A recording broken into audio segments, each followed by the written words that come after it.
your Committee on Veterans Affairs.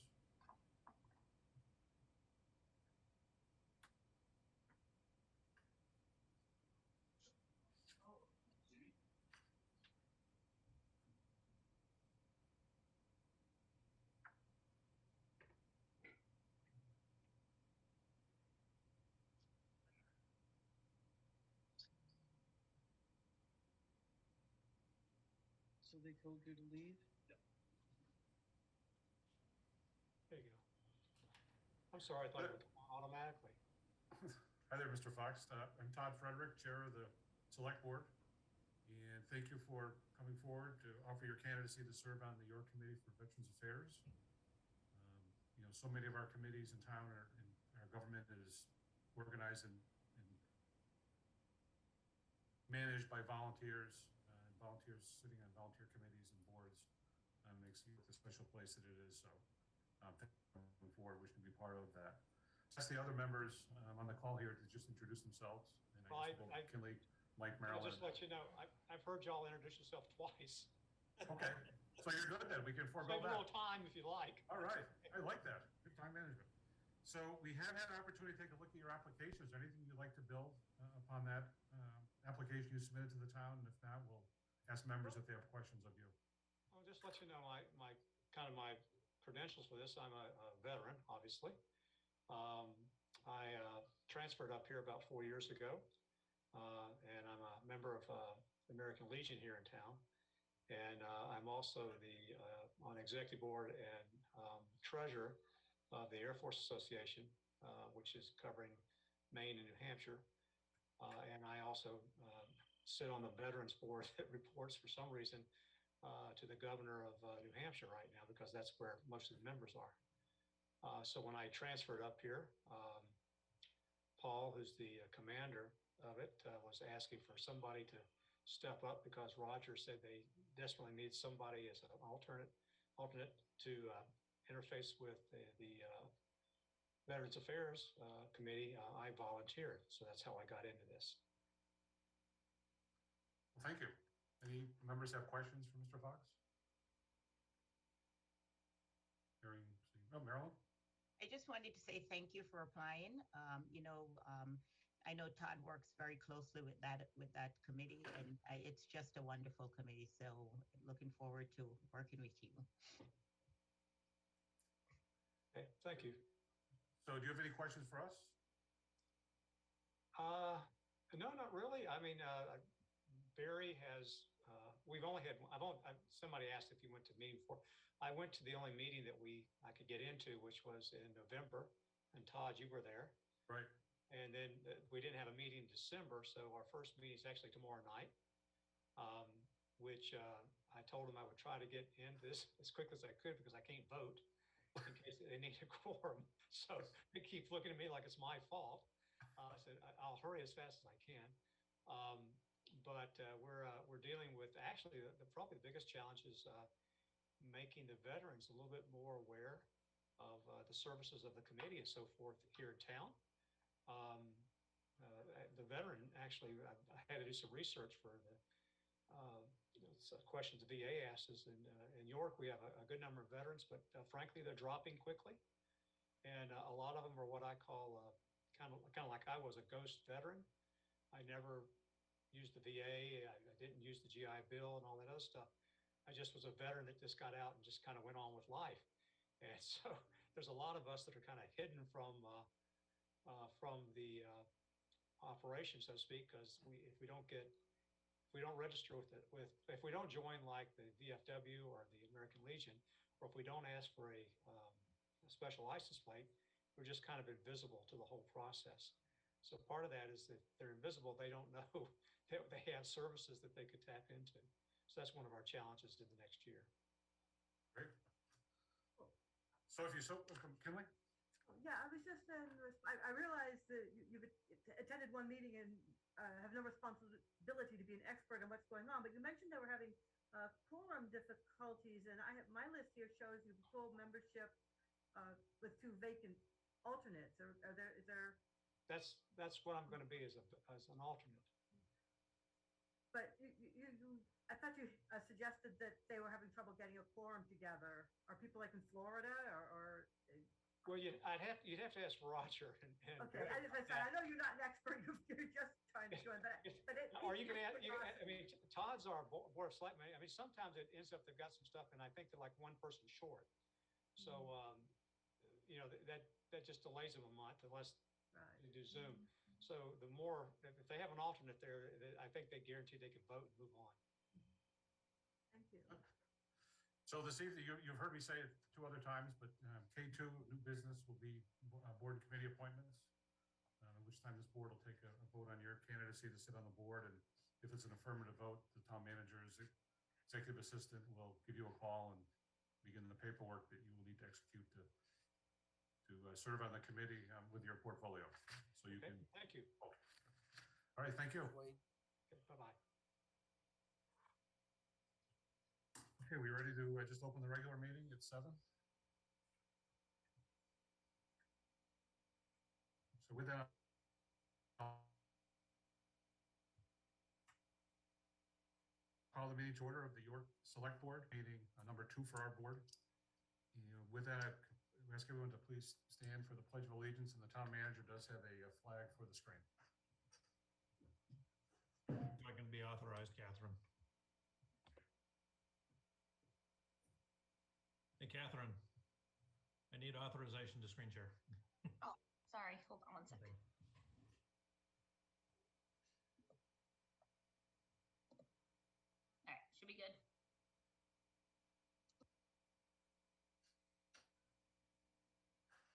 Pledge allegiance to the flag of Flag, the United States of United States America of America, and to the republic for which it stands, one nation, under God, indivisible, with liberty, justice for all. for all.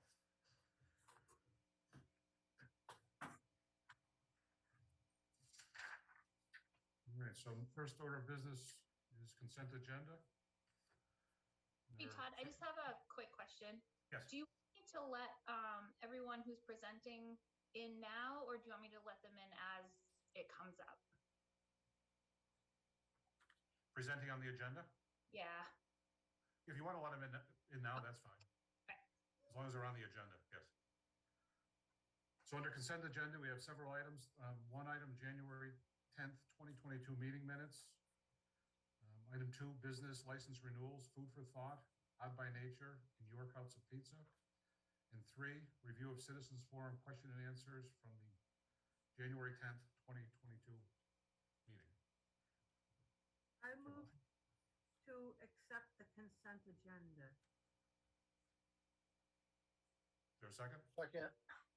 Motion by Kinley, seconded by Mike. Any discussion? Kelly?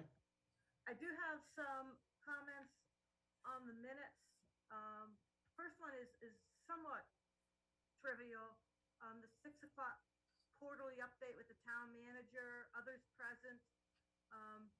It doesn't mention members of the public, which we usually do, and the only reason I bring that up is because I don't want anyone looking at these minutes to think it was an executive session. That was a televised meeting and streamed. So I guess I'm not digging in on adding that, but just as long as people understand it was public. Then I have one question and one correction on motions. Now, I didn't make either of these motions. When I make motions, I know what they are, and I tried to review the stream this afternoon, and it was herky-jerky and lagging, so I gave up. But under old business, action on the gender-neutral charter amendments, Marilyn made the motion and Robert seconded it, but I thought that I had suggested amending it to actually read the content of as specified in the town manager's request for action into the motion. You I'm did, not yeah. Okay, so I wasn't completely definite on that, but I thought I did. Thank you. So that would be a correction. And then my other correction, and I'm pretty firm on this, even though I did not make the motion, under new business, action to adopt OSHA mandated vaccine/testing policy. Robert made the motion. It was seconded by Marilyn, and I believe it was amended to add, unless adjudicated that it no longer applies. Agreed. Correct. Okay, thank you. Those are my corrections. So and also, on the one that you started off with, the 6 o'clock, what if we had, public quarterly update with town manager? Sure, that Insert the that word works. public, just to, Yeah. it was not an executive session, but, Right, that was To all make I it was clear. just hoping that, yeah, thank you. Yep. And that's it from me. so Mike, you fine with those amendments? Yep, I'm fine. So a motion by Kinley, seconded by Mike as amended. Any further discussion? Hearing none, I'll call the roll as we need to do on the Zoom call.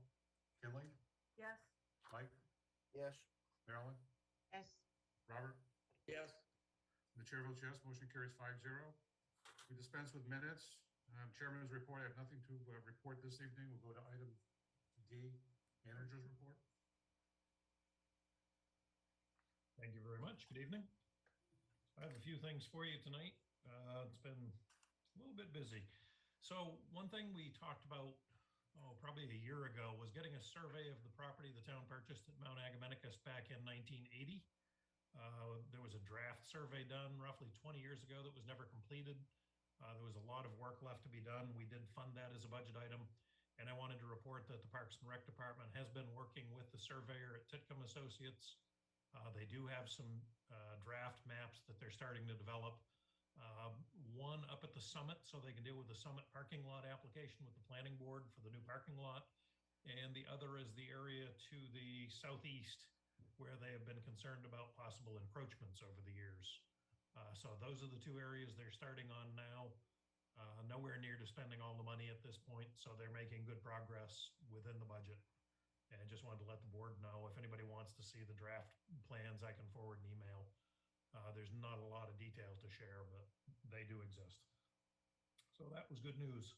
Second, give me 1 second. I will show you something. Show and tell. The indoor space assessment for 36 Main Street, I finally have in my hands, so I will forward that around to the Board of Selectmen tomorrow. I apologize for not getting to that today. I just barely had a chance to skim through it, but I will forward that around as well. So that's something the board has been asking about, and we now have it in hand. And I will get that out to you. So that was item number 2. Let's see. Item number 3. Last week, I met with the Senior Citizens Advisory Committee. That's something I've done a few times now. And I had the privilege to present an award to actually one of the members. And I'm just looking for the award so I can read it out loud on TV. There it is. Too many papers and too small a desk at home. So we have an award presented to Carolyn Anderson in recognition of her devotion, work, and unwavering contribution and service to the Senior Center and to the Senior Citizen Advisory Board for the town of York, Maine. You've served our town well for many years. Thank you very much.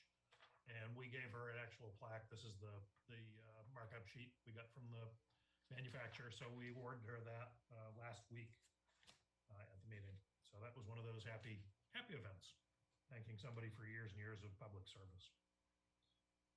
Fourth is something that caught me by surprise last week. It'll probably catch you guys by surprise right now. You don't have to do anything with it, but you need to be aware of it.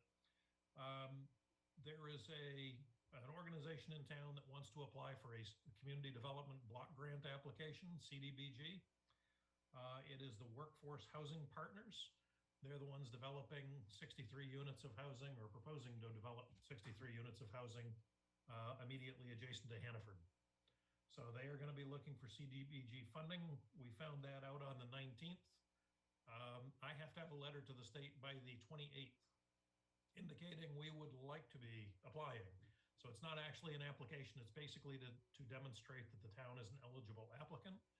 And we have to have a description of the application, which I still don't have at this point, that shows the application is also eligible. So there's going to have to be a proof that it's a reasonable thing to apply for. So essentially, it's authorizing us to apply. So I apologize for the late notice. As I said, we didn't know about it until last Wednesday. I wasn't going to try and get you guys to take action on something that we still haven't even seen as of the meeting time. Eventually, that will have to come back to the board. So the letter of intent is a yes, no, pass, fail type of a litmus test for the state. If it's legit, then we have to create a complete application. Workforce Housing Partners will be doing that. Freddie Flaherty is their legal representation. they'll be doing a lot of that legwork, as would potentially Southern Maine Planning and Development Corporation. But it's specifically for the workforce housing or affordable housing. And I think that's going to be the key is it enough affordable to make that work? So the state's going to have to do a little soul searching, I think, on that to figure out if this works. It will require a vote of the town at the May referendum. So we have a March 14th public hearing on the warrant. Everything's got to be ready to go in hand by the 14th. And they know that deadline. I put that out there today. So last minute, but we have time and we can help them out if it all works right. And as I said, the Freddie Flaherty will be doing most of the lifting on this, not so much town staff. There is a budget committee public hearing on Thursday Steve, night. before you move off that item, when's the last time the town applied for a CDBG grant? Probably about 2 or 3 years ago, we did one that was not successful, and maybe a year before that, we did one that was. We did a couple for Maine Coast Shellfish. First one passed, and it was job creation. The second one did not pass. That's right. I remember since I've been on this board, there was one. I just couldn't recall what it was for. Right, okay. Yeah. I think we've done about 5 total. The old Cormier Textile project was done. That's the building right on the corner of Hannaford Drive and 91. Maine Coast Shellfish is in that building now. Sewer extension was funded. Stonewall Kitchen got a CDBG grant to bring sewer over, not Sunrise, but one of the side streets in there, not right on, but next one up. So we've had a few successful. Okay, thank you. Yeah. That was 4 or 5. There will be a public hearing by the Budget Committee on Thursday night. This is a Zoom meeting. Those are generally tough to get attendance at, but that's the first public hearing on the town and school operating budgets, and also on capital, I guess, if anybody wants to comment on that too. So Thursday night, 6 o'clock, and you can get a Zoom link from Diana in our office. She is the hostess of that public hearing, and hopefully people will attend and give us the input. Another meeting date that's important to note, February 7th, the Board of Selectmen moved their meeting from February 14th to February 7th. I just want to get that on people's calendars to make sure that's out there. And finally, number 7, I want to congratulate Rick Mace. He did announce to the Budget Committee he's retiring, but he has followed up. That's on the agenda tonight. He has been the tax assessor since about 2000. I know it's in my time here.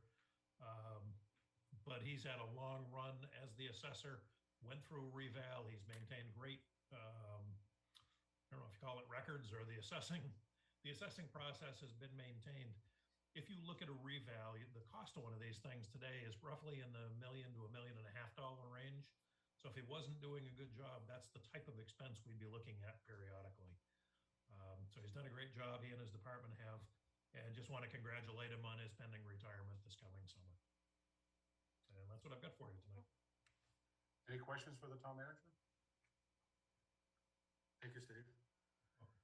Which takes us down to E awards. We have one award this evening, bulk diesel fuel purchase for DPW. I know Dean Lessard is here to talk about that. Good DPW evening, Director. Mr. Chairman, members of the board. My name is Dean Lessard, Public Works Director. The DPW solicited bids for our bulk fuel purchasing for above and underground tanks at the York Beach Fire Station, our Witchtrot Road facility, our Chases Pond Road facility, Route 1, and Rogers Road facility. And we received only one bid. The other 2 local suppliers or distributors weren't able to bid. So I would recommend that we award the bulk fuel purchasing for our above and below ground tanks for our town facilities to Welsh Oil in the amount of $3.02.9 per gallon. I guess 3.029 per gallon. If you have any questions, I would be happy to answer them. So do I have a motion, Marilyn? Do I ask a question first or do I make the motion first? I'll make the motion and then I'll ask the question. Okay, I move that the town of York diesel fuel bid be awarded to Welsh Oil in the amount of $3.29, 3.029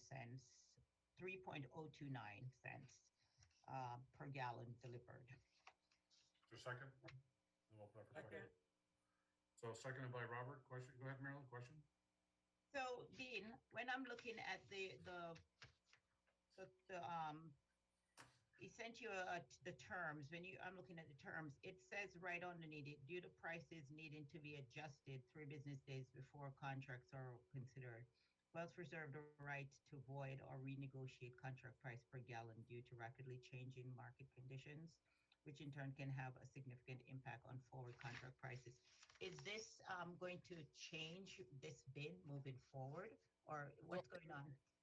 I think he put that in there just because the oil prices are fluctuating and changing so quickly. I believe I got this bid last Wednesday, so it has been more than 3 days. I don't know what the price was today, but I haven't heard of any crazy fluctuations, but it could go up or down. Once we award this, I guess could be a few cents. I don't know what the price was today, but I'm assuming it's a good bid because we waited till Wednesday to do that, just to try to minimize the chances of that happening. No, I'm aware of that. I'm just worried. I'm just wondering if the price goes up, do we need some sort of wording in there that kind of captures that? That's kind of all I'm. He just needed the 3 days to be able to lock into his prices with his vendors. So Okay. he by state law, when you offer a price like this, you have to go out and secure the product. Okay, got it. Thank you. Anyone else? Any questions? So Kimberly? I actually had the very same question Marilyn had, and I think Mike answered it. So this is a locked-in price at this point? Okay, because that was unclear to me. Yeah.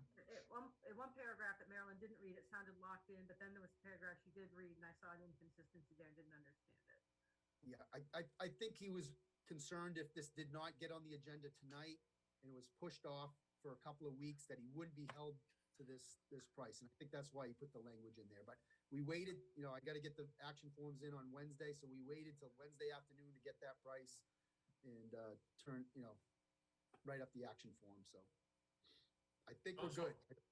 Right, so the motion moving forward is for the $3.029. So if it does go up, you need to bring it back to this board anyway. Yep. So thank you for that clarification, Mike. Any other questions? If none, I'll do the roll call. Kinley? Yes? Mike?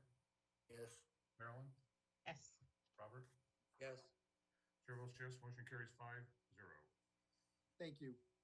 Thank you, which takes us down to reports.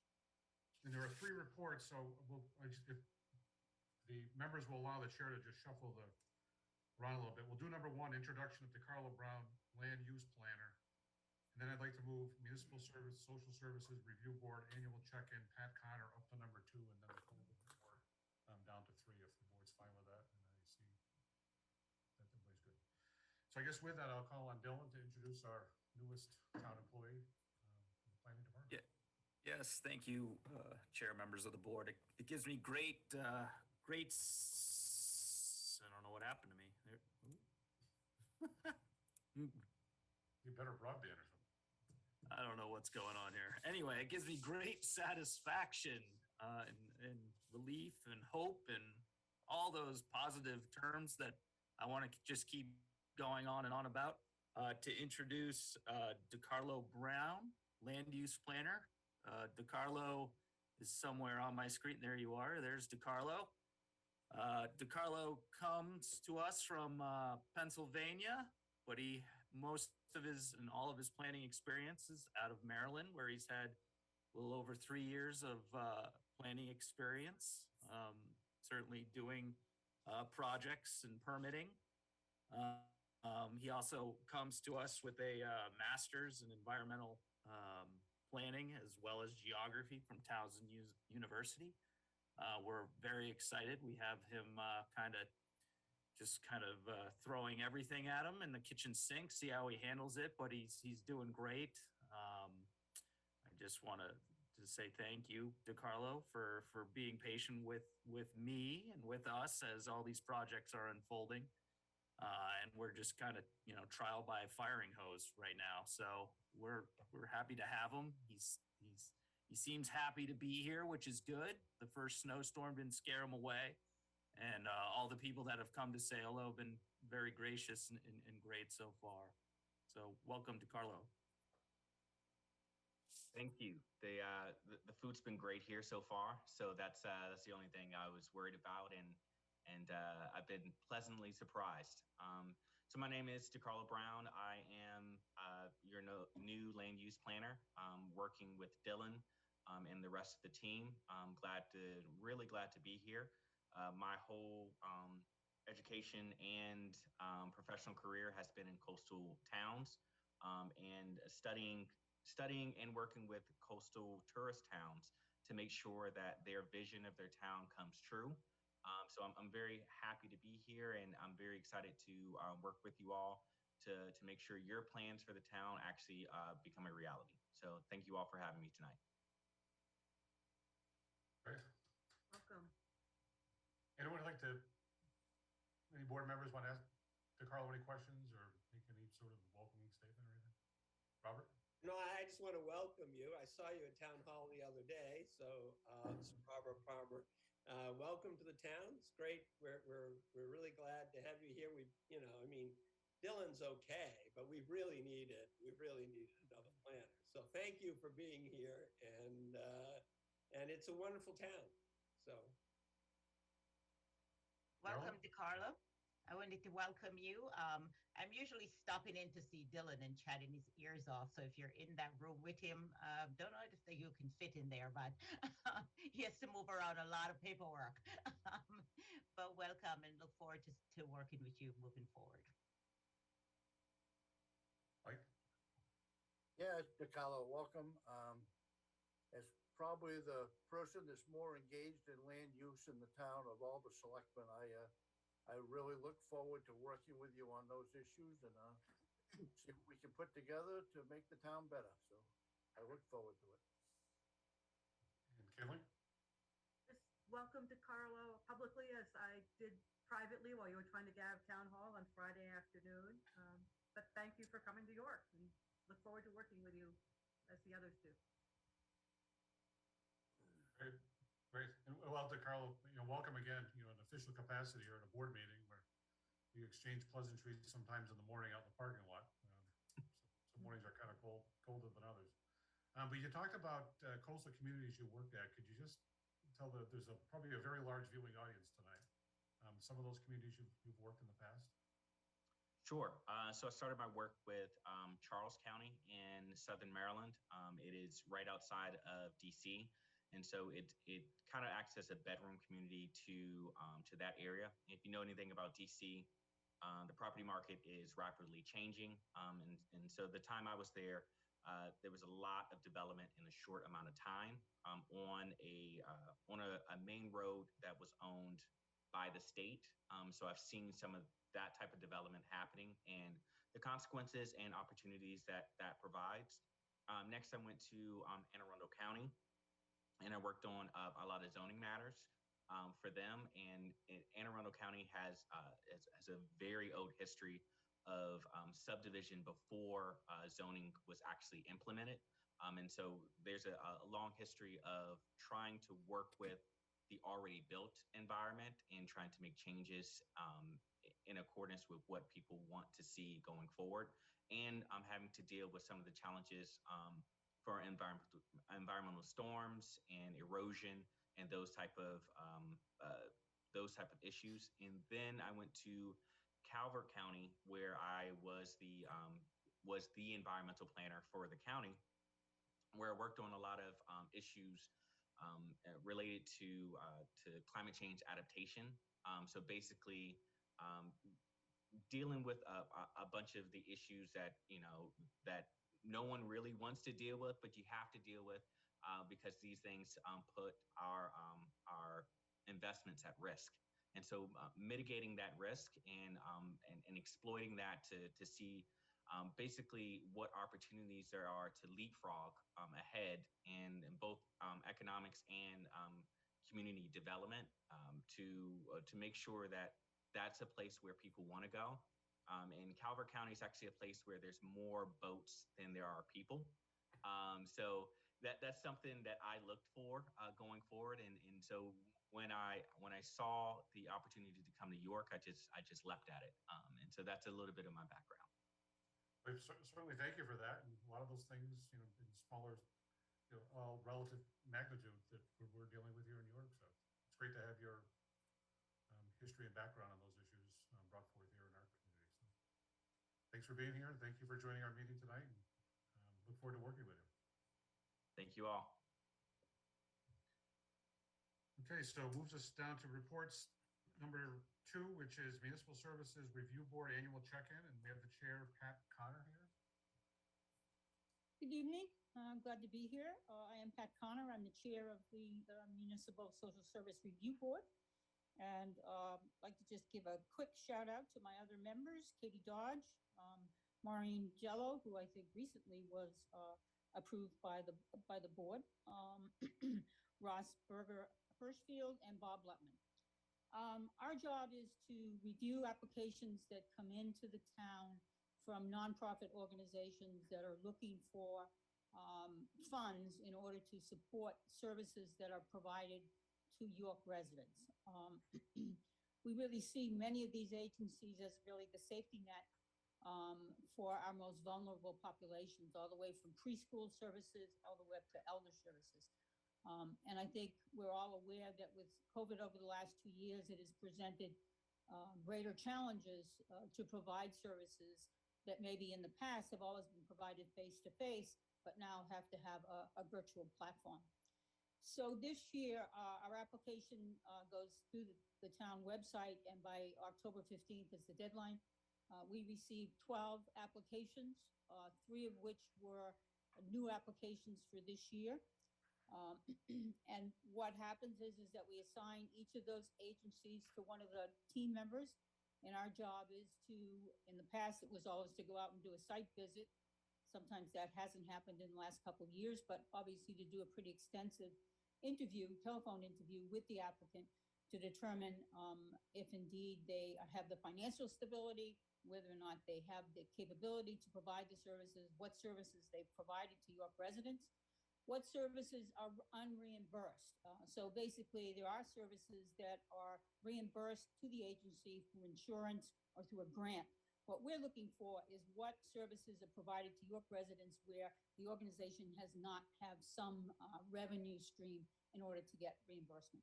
And what we find is that the value of the services provided to York residents far outweigh the kind of financial resources we're able to provide to them. So this year we had, in addition to the 12 agencies, we also, this is the second year that we had a request from Maine Public Radio and TV, and they simply requested a donation of $100 in order to support their Maine CDC briefings and some of the other public radio and TV programs. So we included that in the application processes that I'll talk about. The total, including the Maine Public Radio, the total request was $76,550. And basically, our recommendation to the Budget Committee on Thursday was the funding for $65,050 for those 12 agencies. I think, you all have the packet, and obviously if you have interest or want to ask questions about specific agencies, I'll try to answer those. The new agencies this year was the York Hospital Meals Program, and also a new organization here in York called Strong Girls United Foundation. And then we had an application from Cornerstones VNA, Visiting Nurses Association.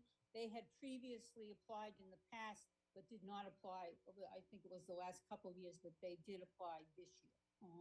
The other organizations are all of which have, pretty long history with providing services to York residents. And so that on page 4, you can see the guidelines for funding.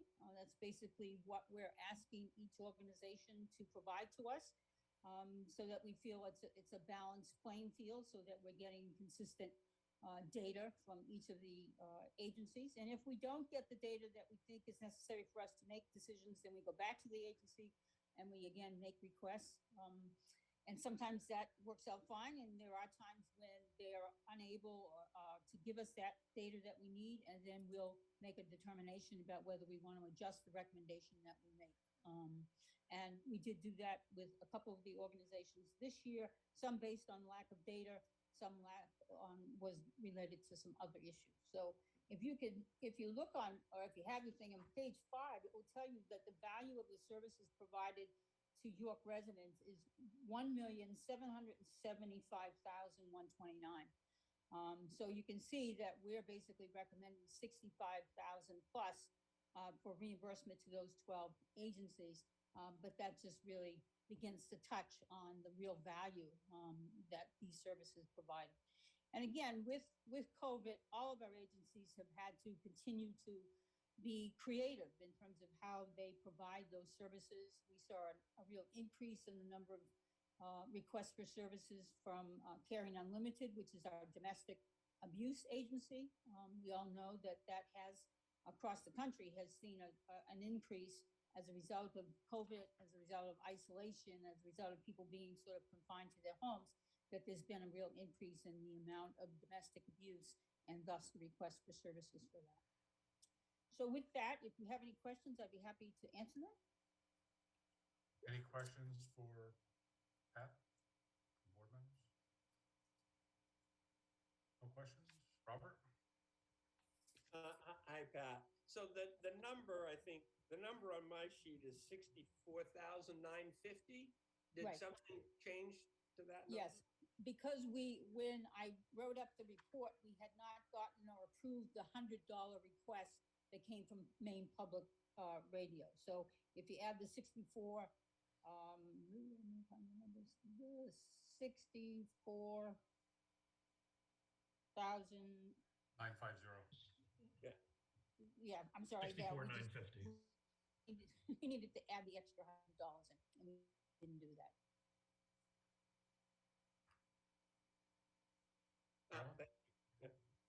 Are you all set, Robert? Yep. Marilyn? Just have a quick question. I know that Sweetser does a lot of work, and it looks like did they request that amount, or did they request more than was given? I'm a little bit. Yeah, no, I believe, let's see, let me sort of quickly go down to them, but I'm pretty sure that was the request that they made. One of the things that came up at the budget committee, and I think, is a reasonable thing, is couldn't many of these agencies use more money than Yeah. we're actually providing? And the answer to that is obviously yes, but we try to sort of look at what they're looking for, look at what they have provided for services this year that's been uncompensated, and their request was for $4,000, so they were fully funded at their requested level. Okay, got it. Any other members? Any questions? Any questions for us, Pat? I don't think so. I think we're good. So thank you very Okay. much for your report. Okay, thank you. This takes to our final report this evening, F3, which is municipal services, COVID debrief report. And we have Nicole Casada is somewhere. Catherine, do you want to hear it? Hi there. Hi, members of the board. Thank you for having me. So I'm Nicole Pastana, the Emergency Management Specialist, Acting Emergency Management Director for the town of York. And when I was first hired, one of my first tasks was to do a debrief of the town's response to the COVID-19 pandemic with the guidance that officials wanted to know anywhere that we could improve and verify that we acted appropriately. The way that I chose to do this after speaking with many members within the town was to do what's called an after action report. This is often seen in the military as well as in emergency management field. It's done to verify plans, but it's also very beneficial for real life incidents. So I decided that was the best way to report out all of my findings.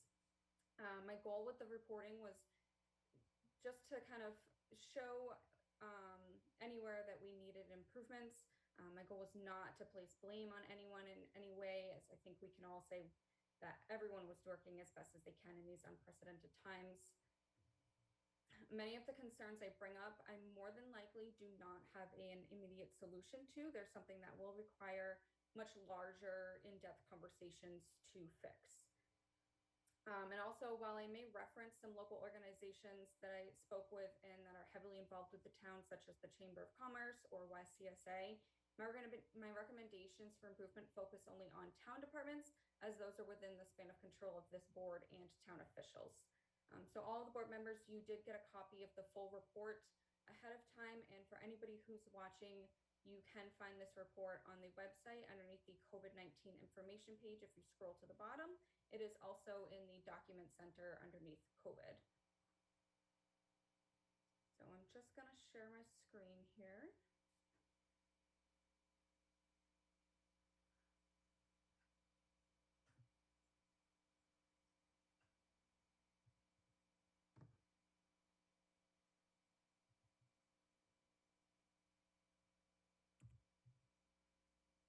All right, so the timeline for this report is a period between when the first case of COVID-19 was discovered in the US and when the Maine state of civil emergency ended. The town of York does still remain in a civil state of emergency, and we are still working together to stay the course to protect everyone against this virus. I will throw in there that our numbers have started to decrease. They were at about 27% at the beginning of the weekend, and today they're at about 23%. So that is a somewhat positive note, as we've had pretty high cases recently.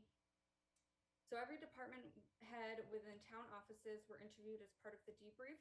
I also spoke with chairs of the Select Board, Board of Appeals, Planning Board, and Budget Committee, as well as the directors of YCSA, York Water District, York Public Library, the Chamber of Commerce, and our local CDC representative, and the leaders of York County Emergency Management Agency.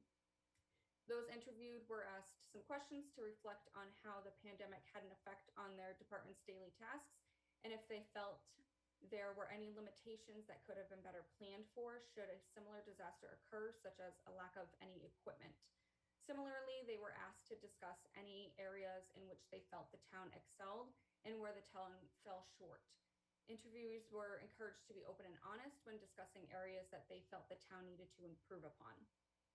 I went back and compared all federal, state, and local documents to include executive orders, proclamations, and policies to create a timeline of events.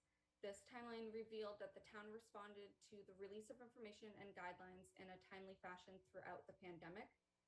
And also, surveys were sent out via email to both businesses with the assistance of the Chamber of Commerce and to employees. We did have a pretty decent response. There was about 50 employees and 40 businesses who got this back to me. Something I noticed early into my research was that the town of York didn't wait to respond to any information that was coming out when it did come out.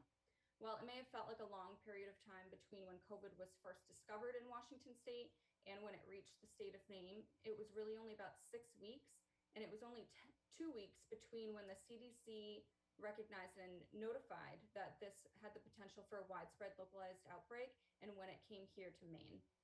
Within a week of the CDC's warnings, the town of York had organized and held its first meeting of the COVID-19 response team well before the local case was here in York. This is just a brief example of how the town responded. In the document, it's about 7 pages worth of the timeline. But as you can see in the report, each time a new executive order or guidance was released, the town responded quickly. An example of this would be just 2 days after the governor enacted a stay-at-home order was when the town declared a town-wide civil state of emergency, which assisted us with adding extra protection measures and being able to obtain extra resources. For the employee survey, this is a list of the questions that were asked of them. The town had about a 40-60 split of who was able to work remotely during the lockdown phase of the pandemic, with 60% of those being unable to work remotely. Of those who did work remotely, only about 20% felt that they were less productive. The remainder were evenly divided on if they were more productive or just as productive as they were in the office. The overall view of the communication between town management and individual employees was that it was just about average. Many gave high ratings for the communication from their department heads, however, said that the communication from town leaders and their confidence in town leadership to make the right choices was average or even below average. When asked about specific areas of the town's response, the lowest scoring categories were technology and the clarity of expectations of employees. In addition to the multiple choice questions, employees were asked these two questions. Does work cloud represent some of their responses? As you can see, some common answers revolved around topics such as communication, information, and enforcement. Many employees expressed that they felt that they were not receiving enough communication, or that the communication they did receive was not clear and lacked specific guidelines. Additionally, there were concerns that policies made were too vague and didn't address the unique working environments and duties of each department. And sub-department heads did make additional guidelines for the employees, and that helped immensely. However, this was not at the direction of the town. Another large word that you may see in the cloud is enforcement. Many felt that there was little enforcement by town officials of the policies that were being put in place. This led to some employees feeling unsafe in their work environments due to others not following safety guidelines and being allowed to do so. Another common comment was on the lack of IT support. Though some lacked the actual physical equipment that was able to travel home with them, they were able to get them eventually and resolve that problem. The biggest shortfall was within technical support, just because we do not have a full-time IT specialist. These were the questions that were asked of the businesses in town. As expected, most of the businesses report that the pandemic has had a negative impact on them. Many reported a reduction in income, which led to layoffs.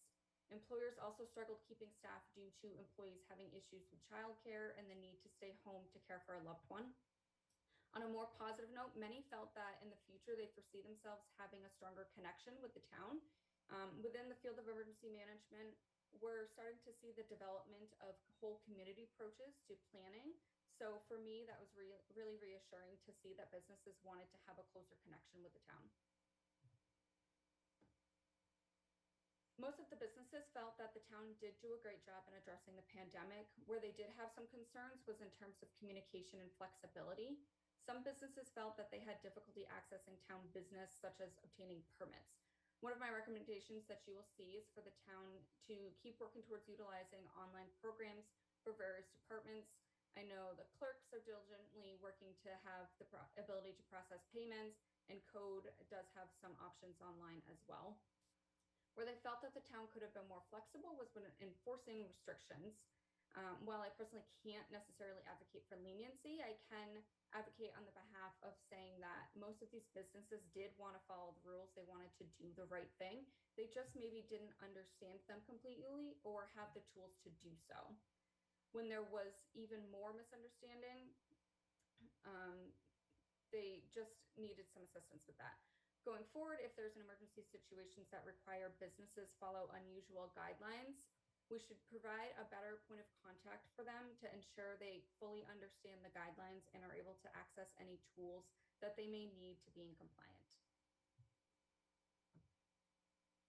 The town did have a lot of successes. While the town did not have any specific pandemic plans prior to it happening, they did act quickly. The town manager distributed a blank continuity of operations plan, requesting that department heads start planning for either department-wide absences or a complete shutdown.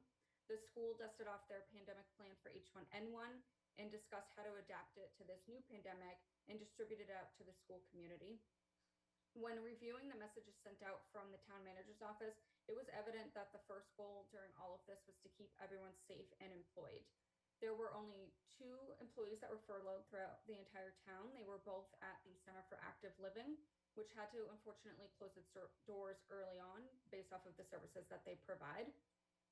There were also only 3 people who contracted COVID-19 at work, 2 of which were very early on when we were unaware of the protocols, and they were at an out-of-town event.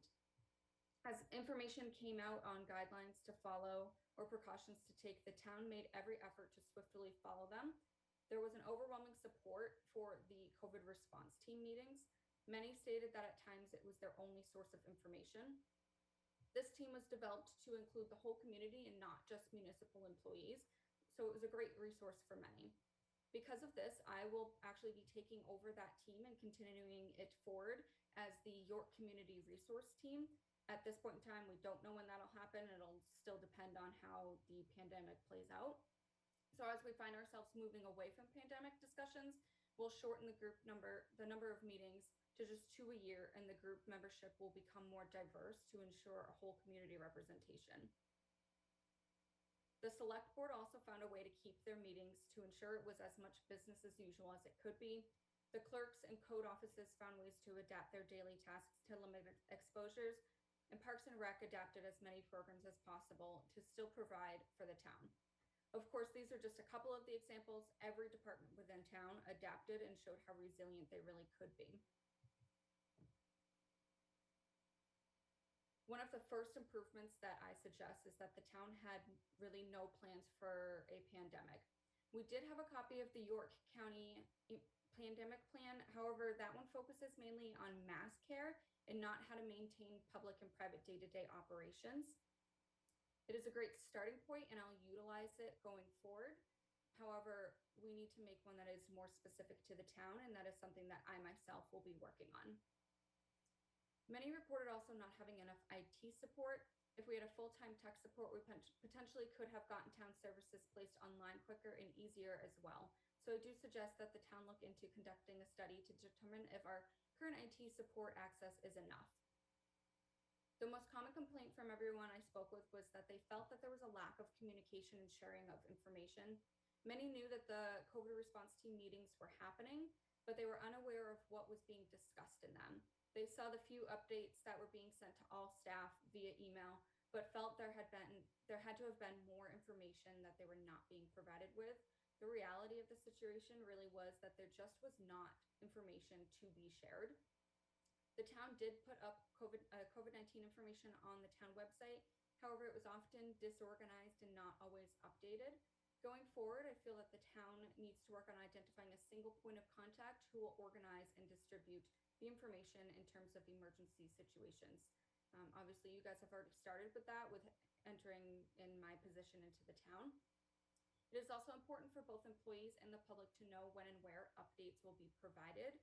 So I suggest that there be a standing meeting time that everyone knows about, and should there be no updates, then that information can simply be relayed there. I equate it similar to how we all know that Dr. Shaw comes in on 2 at Wednesday all the time. So we know that that's where we can get that information. I suggest following a similar model. This will also ensure that no one is feeling that they're missing any information. The next topic is mental health. It's a topic that is pretty common these days. In the report, I broke it down into 2 categories: mental health assistance to the general public, but also assistance for our employees that goes beyond your standard EAP program. The fire department gave an example of what to do for employees. They brought in a specialist who specializes speaking with first responders to address any COVID fatigue that they may be having. I have also put forward the suggestion of a townwide employee recognition program, a program that I've used in the past, used personal days as the reward. It's low cost to the town, however, can be highly beneficial for employees to not only be recognized and shown appreciation for their hard work, but also that the reward for their hard work is to be given a chance to take a break. For the citizens, the PD has some great ideas on starting a program where we partner with a local mental health organization to respond directly to calls where the underlying concern is a mental health crisis and not a criminal concern. These partnerships can extend beyond the police into fire and medical calls and even some code enforcement calls. I can't say that we can easily address the mental health crisis, but I do want to acknowledge that in May, the select board did sign the mental health proclamation acknowledging the growing concern. So I feel that it's time that we find ways to improve and provide some mental health programs for the town. The last area of improvement I have is to find a way to provide the town with a community center. I talked about the adaptability of staff during the pandemic. The Parks and Rec crew was probably the most adaptable, having to change things with every changing season, where the rest of us were able to adapt once and continue on that way. And they were, however, limited in what they could provide to the town's residents due to a lack of space. Many programs were run at the Center for Active Living, which is small, or within the schools, which were not allowing anyone to go in there during the heightened days of the pandemic. The Parks and Rec department summarized for me that there were about 24 programs that they did not offer that they could have adapted to follow safety guidelines had they had a space large enough to conduct them. Also, if we did have a large community center, we potentially could have offered some testing or vaccination sites easily within town. And before I open up to any questions for anybody, I do just want to recognize the town municipal staff and the community for all of the work they have done to continue the response for the pandemic. I also want to thank everyone who I interviewed and everyone who participated in the surveys. I was working in a completely different state during the first year of this pandemic, so without everyone's input, I would not have had the full picture of the town's response. So I'm very appreciative for all of you that did help me with this. The fact that the town asked to conduct this report is a major step in the right direction for the town, proving their commitment towards improvement. In the fall, I attended a class with roughly 20 emergency management professionals. They had asked us if anyone in the room was reading a COVID-19 after action report and or was working on one. I was the only one in there that had even read one and was working on one, or worked for an environment or an organization that was planning on conducting one. So to me, that says a lot about the town's dedication, providing the best service to its residents and providing a quality work environment to its employees. So does anybody have any questions for me? Questions for Nicole? Just throw your hand up. Anyone? Marilyn? I actually just want to say thank you, Nicole. This is like so amazingly well done. And looking at just the nuances that goes into, you know, an emergency management for something like COVID. And, you know, taking this and really as the town moving it forward so that we have a plan moving forward, you know, with all the steps that you put in there. So we don't, you know, miss a beat. And, you know, especially the workforce safety and people feeling as if we need to enforce those rules. You know, this is what's required. It's not a, we are recommending, but this is what's required. We need to keep our employees safe. You know, I think that is a major statement that needs to be made and a strong one. So thank you. Any other members? So Nicole, thank you. And I was going through some files this afternoon, just getting ready for this meeting. And I don't know if it's going to show up very well, but I came across this document that we all received back in February of 2020 when it all was sort of hitting the fan. You know, how far we've coming, you know, full circle with the after action report, you know, putting forth either strategies or ideas and concepts on how we can improve everything we do to, as Marilyn mentioned, you know, keep our visitors, citizens, and you know, employees safe. And you know, many of us that sat on this board, we had, I mean, I've lost track. It was up around 45 or something. You know, Zoom meetings, meeting every Monday, and you know how far we've come. But you know, working together, we'll make it all better. But you know, again, just thank you for the report, and encourage people watching either live or you know streaming at their leisure to go to the town website and pull down that report and take a look at it, because it's just the beginning and there's much more work to do, and we'll need everybody's help to implement those changes. So thank you. So which takes us to item G, Citizens Forum. And Citizens Forum is open to any member of the audience for any comments on any town matter. All comments should be respectful in tone and should be directed to the chair. Comments should be brief and to the point, and questions that require extended answers or that cannot be readily answered will be referred to the town manager for follow-up. The board will also read input received via the Board of Select Boards page on the town website. And anyone who wishes to submit a written request for future agenda items can do so on the form available at this meeting or may obtain the form through the town manager's office.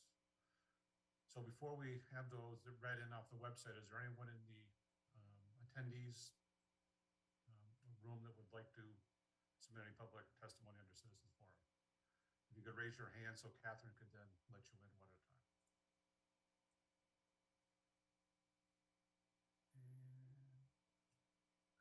You see Jana Joy has her hand up, and then one of the live boxes is Jerry. So I'll take Jana first, Jerry, and then I'll come back to you. So if we could let Janet in, please.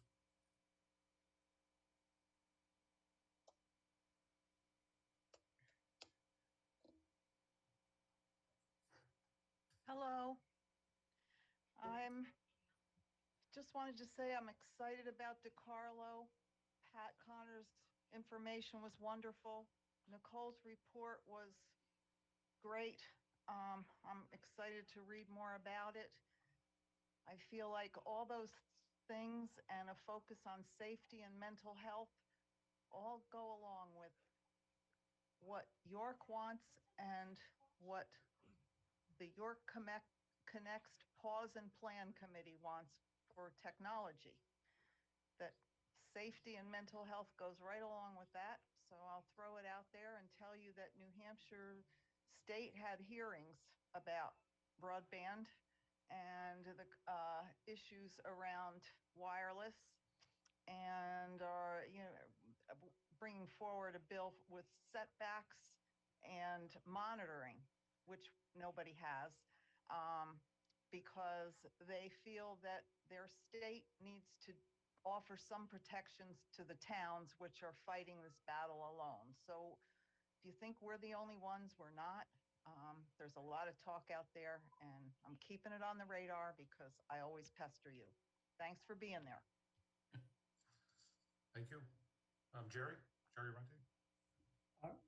Yes, I'm Jerry Runte, 45 Fall Mill Road.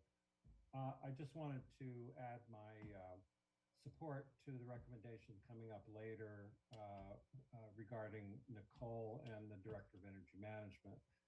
Nicole played a really valuable role in the Resiliency, Health, and Emergency Management Working Group as the Climate Action Plan was being developed. And she really was our go-to person for informed expertise in terms of input. So that's it. Thanks. Thank you, Jerry. So is there anyone else in the waiting room? Hands up. I don't see any hands there. So Diana, some read-ins, please. Sure. I would just butt in and remind Todd that I do want to say something, but I'll wait until after Diana's done. But just I don't leave the citizens forum until I've got a chance. Okay. Thank Very you. good. Go ahead, Diana. Okay. First one is from James Close from Mechanicville, New York. He writes, "You can be sure I'll never visit York, Maine ever. Yorktown manager Steve Burns and acting police chief Owen Davis said Rogers simply did his job to keep York a safe place. Really? Question mark. Easily the most disgusting abuse of police power I have seen in years. This psychopath posing as a law enforcement officer has no business in the business of to serve and to protect. Look, just look at the overreaction of this officer to the driver, who simply got out of his vehicle, perhaps confused at the traffic stop. He pulls his gun on him, seemingly ready to shoot to kill if he so much as picks his nose, and then sicks his dog on him, ripping the man's legs to shreds and even slaps the man's head. What abuse of authority does it take to bring you people who oversee the role of government in York to bring you to a sense of outrage over the violation of this man's civil and constitutional rights?"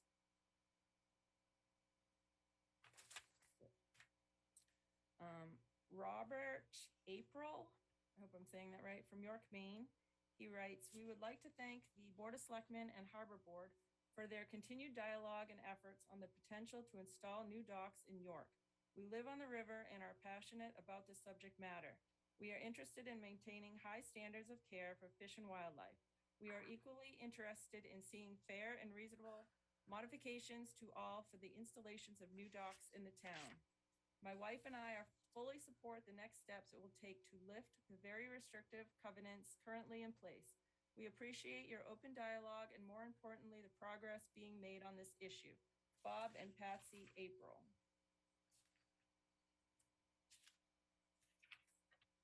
Next one is from Carol Allen from York, Maine.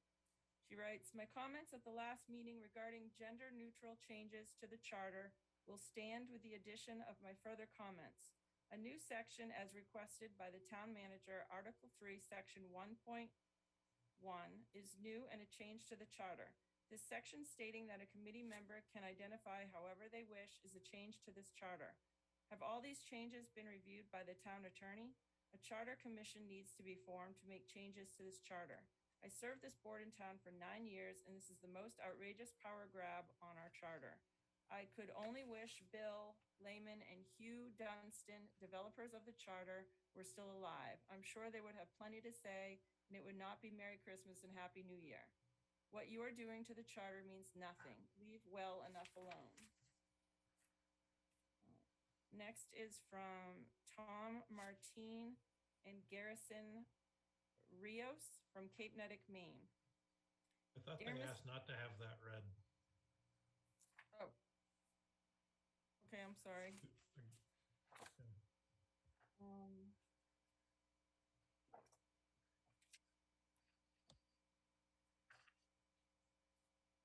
I have one more, but if you could come back to me, Kinley, you can go ahead. Okay, so go ahead, Kinley. I know Dave Emery sent one in, at least I printed one out, but, Yep. I will go ahead. Sorry, I'm switching I don't know. Okay. This is on the subject of the Brennan video. 2 weeks ago, the dash cam video of Stephen Brennan's 2019 arrest was released to the public in response to Freedom of Access Act requests by the media. The video was accompanied by a press release that included statements by both Acting Police Chief Owen Davis and Town Manager Steve Byrne. Neither Davis nor Byrne spoke on behalf of the Select Board, and they certainly didn't speak on behalf of me. So just as they took the opportunity to speak as individuals, I too will take the opportunity to speak as an individual. The video is appalling. It inspires revulsion and a churning in the gut. It reminds the viewer that what it's pleasant to think can't happen here can happen here. In his statement to the press, Acting Chief Davis says, the officer attempted to de-escalate the situation. He did not. Instead, the officer disintegrated into a profane rage. That is not de-escalation. He pointed his gun. That is not de-escalation. He commanded his dog to attack. That is not de-escalation. An old man was pulled over, and why? Because he flashed his headlights at an oncoming car? Something I myself have done many times, simply because I can't keep track of whether my lights are on bright or dim to begin with. Then perhaps having heard one too many officer-friendly public service announcements, the driver gets out of his car. We all saw what happened next. The raging officer, the biting dog, the punch to the face. Finally, as Brennan lies handcuffed and bleeding by the side of the road, the officer angrily accuses him of, quote, charging at me. I could not find that part of the video. Don't forget that Brennan was charged with resisting arrest. But for the existence of the dash cam, it would have been the officer's word against his, and Brennan would likely now have a criminal record. Acting Chief Davis asserts that, quote, our police officer followed all department operating procedures, end quote. Does this include misrepresenting every shambling citizen interaction as charging? Remember, too, that Brennan's arrest took place in September of 2019, more than 2 years ago.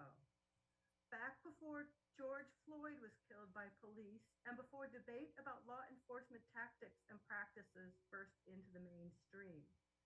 Yet the acting chief and the town manager offer nothing but platitudes about keeping the community safe and technocratic pronouncements that the arrest of Brennan was procedurally correct.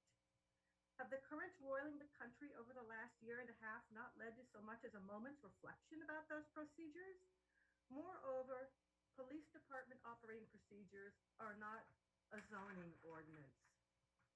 An officer does not have an unquestionable right to go up to a boundary spelled out in a manual, as though use of lethal force is a lot line setback, and anything inside that setback is hunky-dory. Town Manager Burns says in his statement that police officers are kind and caring. Yes, that is usually true, but it was not true the night Dr. Brennan was pulled over.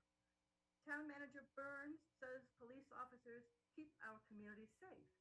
Yes, that is usually true, but it was not true the night Dr. Brennan was pulled over. In fact, I have never felt less safe in York than I did after watching that video.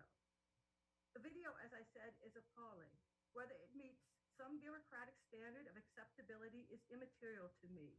It is ethically unacceptable, both the gratuitous violence and the subsequent attempt by the officer to frame the victim as the aggressor. Again, I am speaking for myself alone. Justice Davis and Burns spoke for themselves. The police department's continuing employment of Officer Jonathan Rogers is a stain on the town of York. Thank you. Thank you, Kelly. Anyone else? So there was one from David Emery. Did you find Yeah. one, David? Yeah, I have two more. Okay, good. Okay, so David Emery. To the York Board of Selectmen and Harbor Board. Proposed changes to the harbor ordinance. After reviewing the proposed ordinance, I have some current concerns and questions. Number one, why is this being done at this time before the comprehensive plan has been completed? Number two, why does the proposal free the town of York from all the restrictions, et cetera, without regard to all riverfront property owners and taxpayers to have their own private dock? A, if the intent is to provide public access, I can agree to, but with consideration for all other waterfront owners. B, the proposed ordinance will provide more public access to the rivers of York, which is good, but why wouldn't we allow all individual private riverfront property owners to have the opportunity for river access on their own property? 3, why does the proposal amend the ordinances for neighborhoods and not deal with all private riverfront property owners? 4, the proposal deals only with neighborhoods and subdivisions in areas 1 and 2. A, why is this being proposed without consideration of the whole? B, the major parts of York's rivers are included in all the other areas that have not been addressed. 5, the proposed ordinance is a good start and there are some good parts. A, it does address community docks and this can be a positive. It can provide adjacent landowners the opportunity to combine resources if they so desire. B, it is a good start on dock lengths and limitations. Please take the time to complete this important document with consideration for all property owners. Thank you, David Emery. And I believe that's from York, Maine. And then I have another one from Jeffrey Berlin from York, Maine. And he writes, regarding the town manager proposal to add gender-neutral wording to the town home rule charter.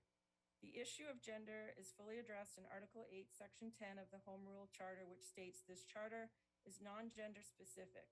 Masculine pronouns are used herein only to promote clarity of construction. In all instances, the masculine pronoun shall be construed to mean both masculine and feminine genders, and any reference to man shall be construed to mean man or woman.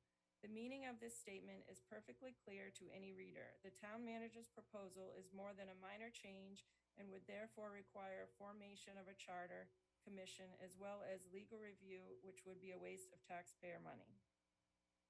That's it. That's all I have for you.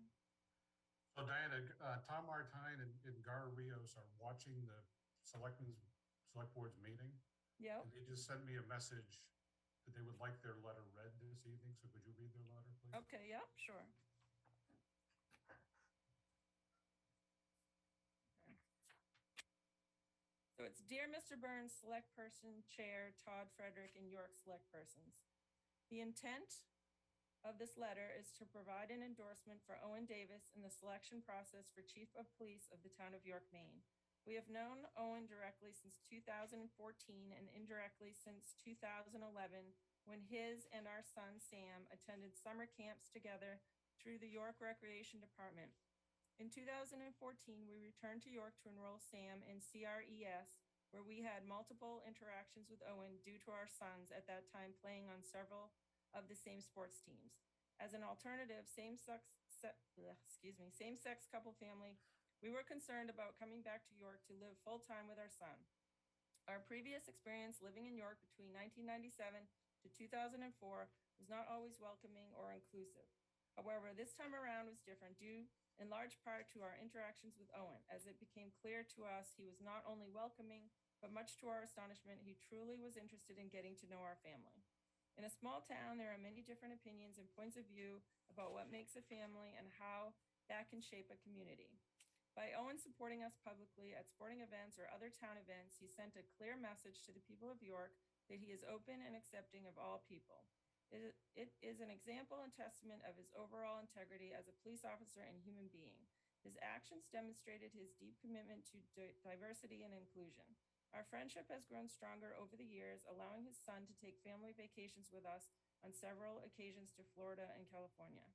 Another attribute of Owen which impresses us is his ability to be objective in difficult situations, even when we are not in agreement on issues or have differing points of view.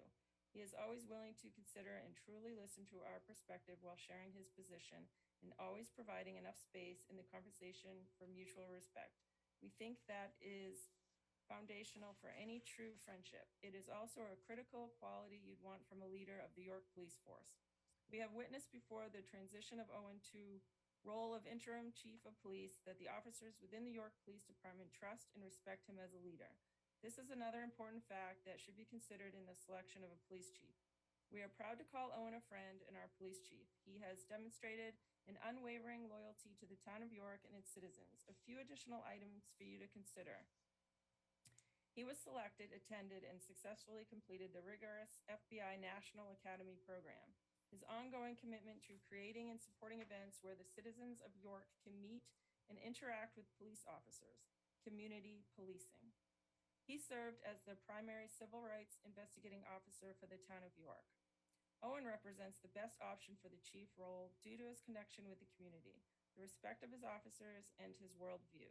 We strongly support him being permanently assigned to chief and urge the town to consider him as the top choice for this role. Respectfully, Tom Martin and Garrison Rios, residents of York. Thank you. And during the citizens forum, I did not receive any through my phone. Did you get any more under the select board write-in electronic website? We're good. We can move off citizens forum. No, I'm good. Okay, we're off citizens forum. Moving on to item H, public hearings. And there are two May ordinance amendments in the permit parking program ordinance. Is there a motion to open a public hearing? I will move to open a public hearing on amendments to the zoning ordinance, Article 8, Shoreland Overlay District, Article 5, Dimensional Regulations, Article 9, Sustainable Energy Efficiency Buildings, and an amendment to the floodplain ordinance, to the harbor ordinance, to the Town of York Home Rule Charter, and to the permit parking program. Thank you, Second Kinley. that. Is there a second? Seconded by, motion by Kinley, seconded by Marilyn. Any discussion? Hearing none. We'll call the roll. Robert? Yes. Marilyn? Yes. Mike? Yes. Kinley? Yes. The chair votes yes. Public hearing is open. Anyone from the public wish to provide any testimony from the public? Kathleen?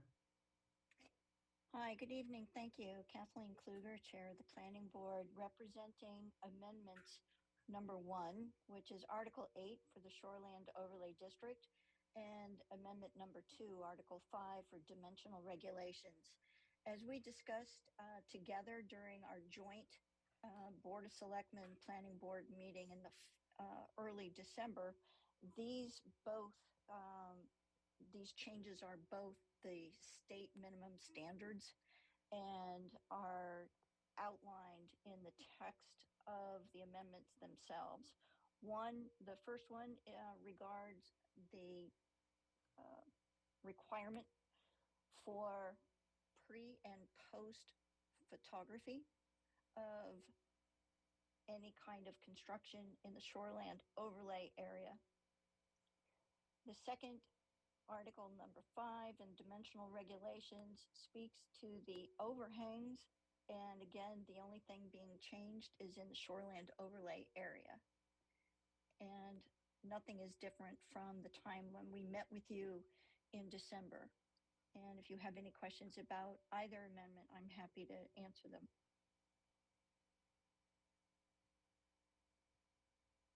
Mike? So we'll take them one at a time, so we'll go with one. So Mike, go ahead. Well, I'm just asking about both of them, but Go ahead. I'm just requesting who asked for these things to be changed? The state, these are the new state minimum requirement for the Shoreland Overlay District. And their implementation of their new requirements. So who would have got those notices? So that would have been Steve Burns and he would have given that to Dylan, and Dylan brought it to the planning board. Almost. Almost. Go ahead, If I could Steve. jump in, Lydia Bloom was in my office asking me how the implementation was going of the new statute provisions.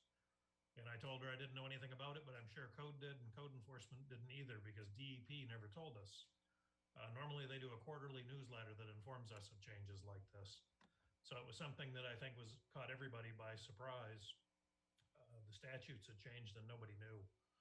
That's something DEP normally will give us a heads up on and give us normally 2 years to implement. In this case, we never got the warning, but it was triggered by a discussion I had with Lydia Bloom, just of new standards. And these are statute provisions, not administrative rule provisions.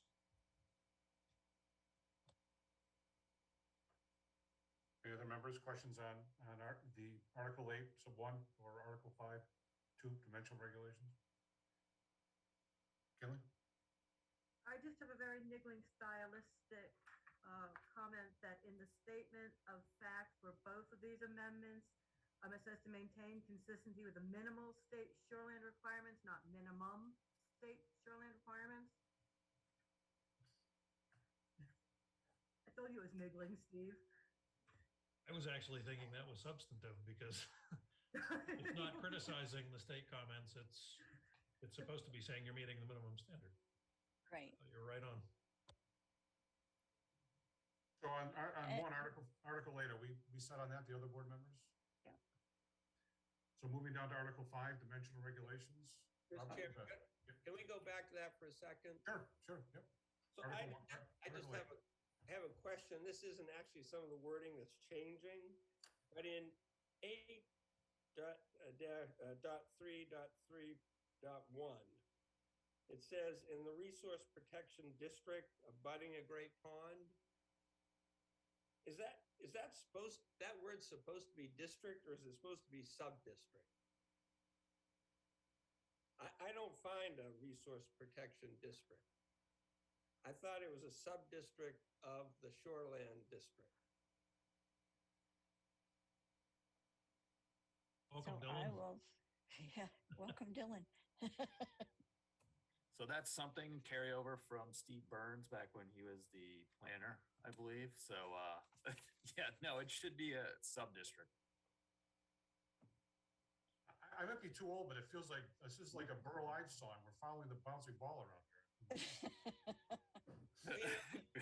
I'll also, Kinley, I'll give you another one of my pet peeves, which is when I see things that are capitalized, like resource protection district, I think, okay, great, those are in the definitions. And then you go to the definitions because they're capitalized and they aren't there.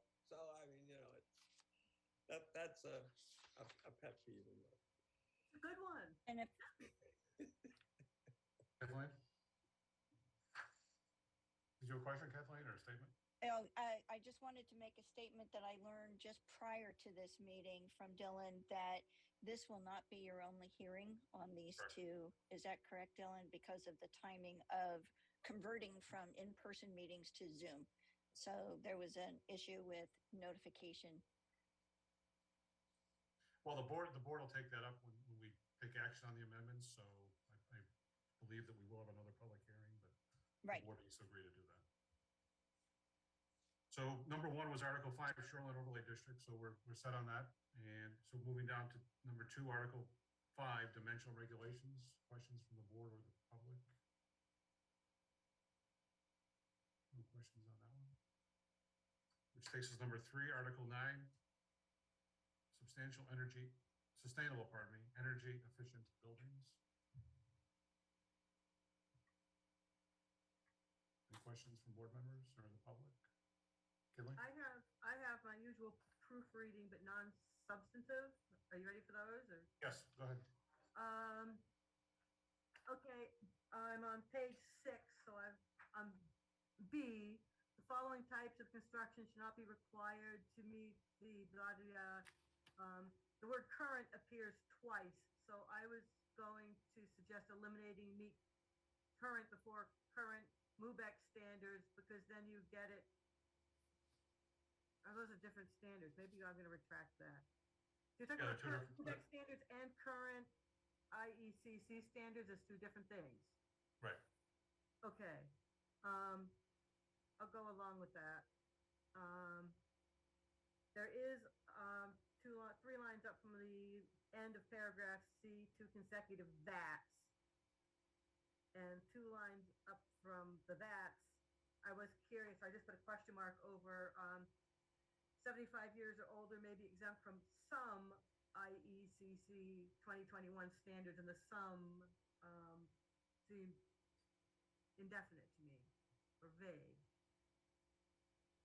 Maybe Dylan could talk to that, or Dylan? I'm just trying to follow along with you, Kinley, on that question. Can you, I was just trying to. I can jump in on that, if that's helpful. Basically, what it's saying down below, it says if the standards are going to cause deterioration of the exterior of an historic building, those are the things that the HDC can provide some latitude. I think they just struggled to provide that reference up at the beginning of the paragraph to make it clearer. So It's referring to energy standards that would cause, in all likelihood, it's a moisture issue that would weaken the building. right. So the sum refers back to those. To what's referenced down below, actually. With the building on that envelope, paragraph. specialist or engineer. Could maybe that be called out as that's what it means? Well, I think that's what that last, so it says may be exempt from some IECC 2021 standards. Oh, such an exemption may okay. be granted by the HDC if it results in deterioration. Okay, so the such goes back to that. Yeah, I think that next sentence is what limits. I think it just kind of transitions into that. Might not be the best language or the smoothest language. Yeah, well, honestly, I can't take credit for that. I can give this one to the town attorney. Town attorney did have a shot at this, and this is her language too that she had placed into it. So, So we're looking at, page 6, and it's, Article 9, 9.2, section C, right? It's that new italicized print. So I'm just trying to get a sense from the board. So the intent the board appears to agree with, it's just maybe the sentence structure and the way it's laid out in words is sort of same. I'm not sure what, Kinley, what's the wording that you're concerned about? But, well, now Steve has pointed out, I just kind of need to read backwards. But the exempt from some IECC standards, that raises the question in my mind, what standards would it be exempt from? Is this like developer's choice? I don't know. But if it goes backwards, I'm okay with that. There's some awkward wording kind of throughout a lot of these. I mean, in the interest of time, I wasn't going to point out the next paragraph, privately funded buildings unless specified in the zoning ordinance, which might be better stated unless the zoning ordinance specifies otherwise. But I admit, I kind of put my energy in preparing for this meeting with. I think you went further than where I was even considering. You're putting everything in, so. I'm putting everything in. Yeah, so let's, with C, I mean, I understand that to say that some, they may be exempt from some IECC 2021 standards, but the York Historic District would grant that if they're commissioned, so they would have to go through each and everything that was sent to them and would make that final decision. That's how I understand that. Okay, I'm good. My brain is fried this evening, so I am completely good with that, Marilyn. Yeah, that's how I understand that. Oh, but it's good to have this discussion. So if we do move on to a second public hearing, we can clean some of this language up and hopefully get unanimous support. Steve? I think I can clean that up because I know exactly what you're saying, Kinley, on that. So I think that sentence talks about or that is 75 years older may be exempt from some IECC 2021 standards as follows. And then any exemption granted by the historic, what's it going to be? An exemption may be granted by the Historic District Commission only if the commission finds that meeting compliance with IECC 2021 standards could result in deterioration of the building. So you got to tie those two together. Yeah, to me, they were tied together, and I guess I was reading them individually, and I probably should have read them just consecutively, but I'm very dot to dot, you know that. But that's the same thing, but that's the same thing the paragraph says, just that's set forth there. Maybe I'm just interpreting, I mean, that's kind of how I see it. Exactly what Steve said. Yeah, I think the intention is the same. It's just maybe a little cleaner language. We can tighten it up. That's good. If we move it to another hearing. So are we good on number 3, Article 9? I think Wayne's hand is up. Yep. Where's Wayne? Oh, there we go. Go ahead, Wayne.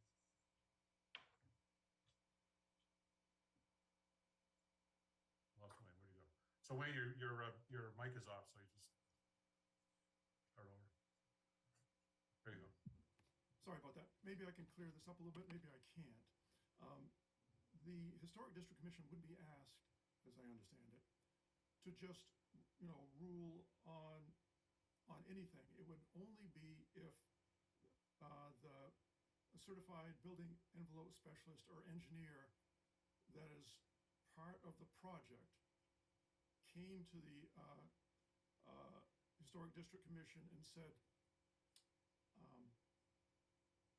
these particular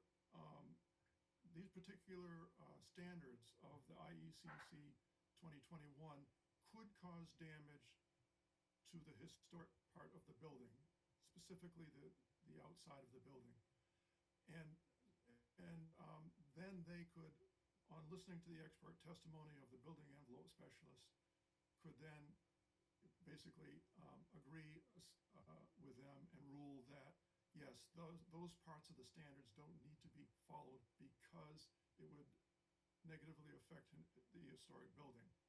So I think in effect, the process would go pretty smoothly if there was such a case.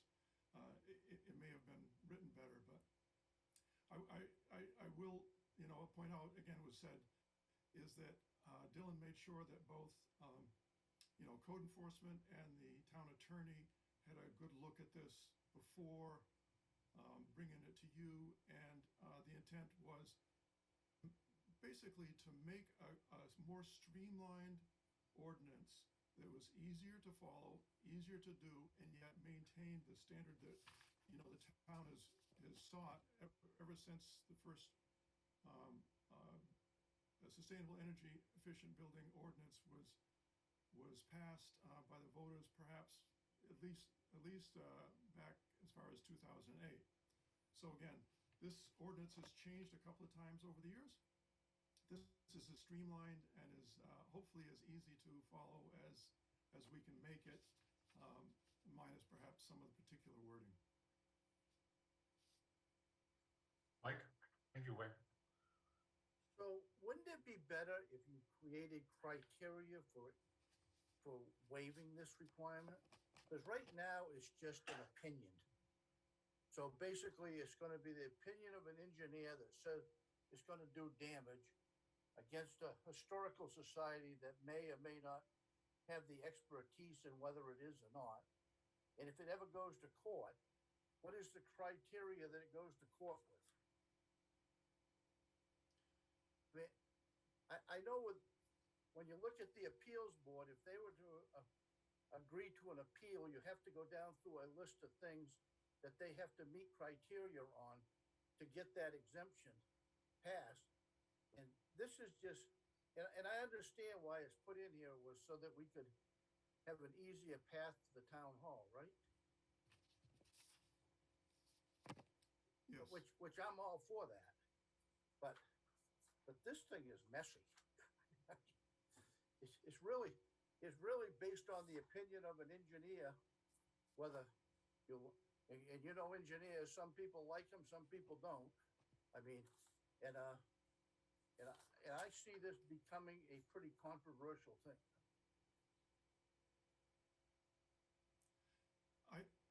If I could respond. Yeah, go ahead, Wayne. I think Dylan really wanted to make sure the Historic District Commission was involved in this before making any changes to a building, especially the exterior of a historic building, as it says. In reality, I think the Historic District Commission is going to be extremely,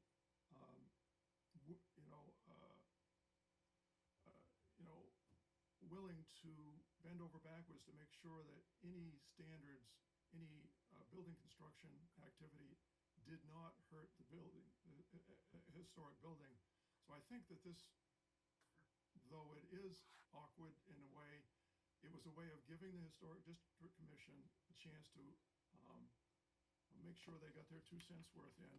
And the worst case scenario would be that the Historic District Commission ruled that no, you shouldn't take extra actions to protect the building, which is quite unlikely. So I don't think in actuality this would lead to problems, but I agree that if we had time to draw up a more complex document, it perhaps could have been worked out better. Mike? It isn't just historic buildings. It says all new building additions and renovation are to be owned or occupied by the town. So now, if we're gonna build a new building, it has to go to the historical district? No. Building No, that I is mean, a historic landmark or site, Right. or 75 years or older. So like Grant House, for example, would be another, it's not just Town Hall, there are others, the Lighthouse, there are others, but they're historic. Yeah, I'll try to answer this. Good, Bill. I think currently the HDC has review powers over various buildings right now. Obviously, if it's a designated historic landmark site per Article 12, they have review power over those buildings. Obviously, if the building's located in a historic district, they have review powers over those buildings when you're doing, external changes. And the 75 years or older, that has to do with demolition delay, of which they have a review power in that as well. So, and again, this is just geared toward municipal buildings, and it leaves that if, for instance, if the town hall, if there was a requirement that they had to put it to IECC 2021 standards, and it would take away from the historic look or historicness of the exterior of the building. What this does is, it allows for that opportunity not to push to that extra level of energy efficiency, of which could cause a deterioration in the building and take away from that historic look or character that you see. So that is in essence what this provision allows to do. And it does, a historic district would have to listen to the building envelope specialist or engineer. And the historic district is empowered to seek third-party, understanding of that from a municipal reviewing agency or their engineer if they wanted to get another. And honestly, they probably should to get the full aspect of it. But I would hope any municipal buildings, and I think the town hall and the building committee has done a great job. They would go to the historic district with preliminary drawings and say, hey, this is what we're trying to do. These are some of the considerations that we're looking at, and really get well out in front of that and nipping those considerations in the bud, which kind of, in my opinion, led us here, of which Scott Stevens and the HDC did review this language and have agreed to it. As well as the Wayne Martin and the building committee as well for the town hall. So we've kind of tried to bring everybody on board in view of this prior to bringing it to you and through the planning board. And I think we've got some solid backing in moving it forward. Obviously, with some of this changes to some verbiage that Kinley had brought up. Mike? So it's only for, this ordinance is in place only for municipal buildings. That's correct. If somebody else had a historic building that they wanted to renovate, they have to meet this IECC. I think we've accepted 2015. I'm not sure we've accepted 2021 yet as the vote is, but. 2015, yep. We have, 15, right? 2015. So if somebody had a historic building with the same concerns you do with a town hall, they would have to meet that, but the town doesn't have. Well, there's no prescribed as of yet, waiving those standards for, you're correct, Mike. We didn't add that provision. This was just purely focused on municipal buildings and that's it. There was no waiver provision for private buildings in historic district or historic sites as part of this amendment. So you don't think they would suffer the same damage as a town hall could if we were renovating them? I think it's a potentially a look at revising maybe that aspect of it and of Article 12 in HTC's review. I think that's a fair opinion, but I think for the purpose of this amendment, it was just to focus on municipal buildings and energy efficiency. So Steve's hand, my hand went up and then I saw Wayne's hand. So Steve, and then Yeah, I think the key thing is the IECC 2015, that's the state energy standard. The state needs to have provisions to allow for that because it's going to apply to every building in the state, old or new. And they're usually the building codes will have some provisions for historic buildings. I know building codes do, the energy codes, I'm not sure. This section deals with higher standards for municipal buildings. And this is kind of an escape valve saying if the higher standards are going to ruin the historic building, then you can get some relief from that. We still have to comply with the state standards though, which is the 2015 code. So instead of 2021, you come back 2 versions of the code. So those other buildings are not going to be subject to this higher standard. They're going to the base standard that we would fall back to. So the private buildings are treated very differently than the public buildings. Wayne? Yeah, I can't quote the exact section. I see Amber is on. She might be able to answer this. I believe in the 2015 standards, there is a provision for dealing with historic buildings. And there is a provision for creating exceptions, and she can probably address that. Thank you, Wayne. I was just going to say, glad someone spoke up. There are provisions for historic buildings in the 2015, and I expect to see similar things maybe in the 2021, but as we don't know and we haven't adopted that yet, we really have to rely on this ordinance amendment to allow changes to the historic building we currently have and are looking to renovate. Any other members, questions? So I have a question, I'm not sure who can answer it, but the last several words of that section C says main building envelope specialist or engineer. So can someone explain the difference between those two and what sort of licensure or certification one may have? I believe what they're referring to is someone who can do what's called a residential or commercial check.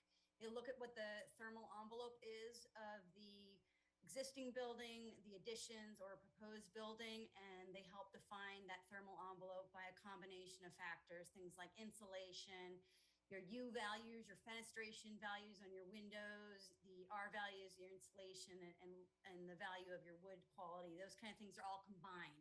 And someone who determines that looks at all of the supplies that you're putting into this building and does a check to make sure your thermal envelope meets the code, just as an engineer could.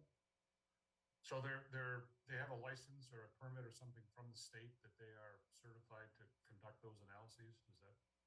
You know, I haven't heard that the state is certifying those people. I don't know if this is a private title. We use engineers. That's who I've been using through the code office for a lot of I'm just trying to get, what's the differentiation between the two groups? Steve, I see you have your hand up. Yeah, the building envelope specialist is a specialized trade. I don't know what the certification requirement is, but I can find that out. The architectural firm that we hired, Port City Architecture, said they want that specialty here in the town hall for the renovation because they're concerned about the energy being so energy tight that it will create moisture problems and rot the building from the inside out. So it is a specialized trade. It's more than just the energy efficiency, though. It really, in the case that we're dealing with now, the town hall, it's about retention of moisture. So I'll find out if it's an architect or if it's an engineer or a separate specialty, but it wasn't something the architect could do. And they didn't just say, bring in an engineer. They said specifically that building envelope specialist. It'd be good to have that. I'll find out what that is. Thank you. Any But other it members can- or? But it can be an engineer the way this is. Yes. Yep. Any other questions on Article, where are we, 9? See, 9. So number 4, floodplain ordinance. I'm back. Good evening, board. My name is Amber Harrison. I'm the Director of Code Enforcement, Local Health Officer, and CRS Coordinator. A lot of you may not know what CRS stands for. It is our community rating system. It is a FEMA-run program that is a volunteer program that the town of York has been involved in for many years now. I think I've been trying to push us to get a better rating every year since I started about 8 or 9 years ago. We started, I think, at like a 9. You know, the scale is 1 to 10, 10 being bad, 1 being best. It's a rating that they use to discount our flood insurance rates. And I brought with me tonight Sue Baker, and I think she's still on the call here too. She is the certified floodplain manager, but she's also the state's National Flood Insurance Program state coordinator. She and I worked together on this ordinance amendment regarding raising utilities in a flood zone. And I will let her speak a little bit more about her work with the other communities on their ordinance. But I do want to let everyone know how important it is to get this on the ballot before the voters.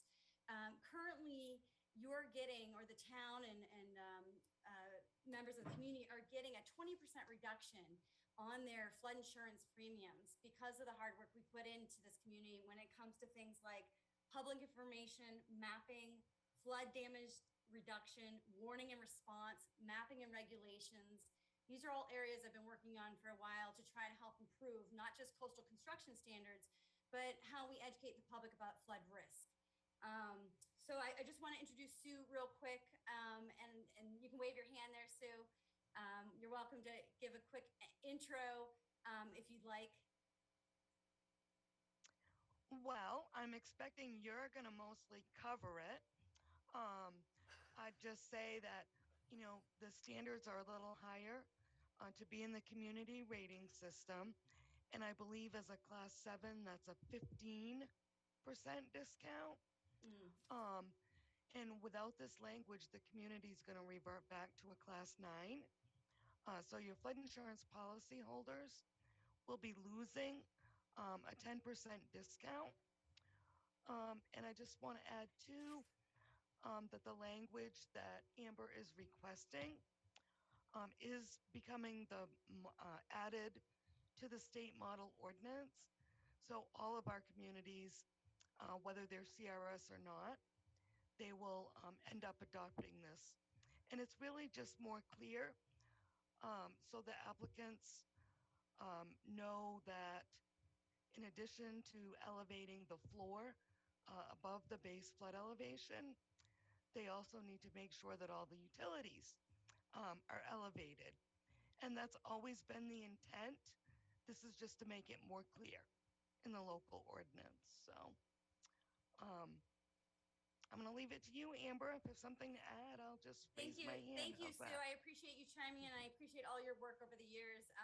I have a yearly audit with FEMA as well as a 5-year audit for the CRS program to maintain this. So it does take up a bit of my time, and I'm the only one who issues the flood permits in the code office because I want to make sure they're done correctly, that they're consistently done by the same person, and that if someone's going to get in trouble, it's going to be me, not my staff. And I work with Sue all the time, sending her copies of the flood permits, the applications that we get, because they are complicated. And as a coastal community, not just along the coast, but up the York River, we have plenty of areas that do flood regularly. So I did misspoke earlier. Yes, you're right. It's a 15% discount. And currently, I think our community gets a $35,000 discount, which we would lose if we don't get this on the ballot before the voters. Switching over and looking at the ordinance language itself, there's really, like Sue said, there's really nothing crazy about it. It's just really flushes out those areas we wanted to be specific about. All systems, fixtures, equipment, components. And we broke down the VE zone to separate those so you can't mount things or have them on walls that might break away during floods. So I'm happy to answer any questions about this. The goal is really to make sure that we are being compliant with the flood standards, but we're also helping our community and helping each other during these flood events, but also with education and the CRS discount that we're getting, that helps the town immensely financially. And a lot of these things I've actually been doing for the last 8 years I've been with the community. I've asked people to be raising their electrical systems anyways, and everyone has been compliant with that. Nobody has gone to Board of Appeals on that at all. So this is really fine tuning that and putting it in the black and white language. And as Sue mentioned, is going to be a model for others in the state. So with that, I'm happy to answer any questions. Marilyn?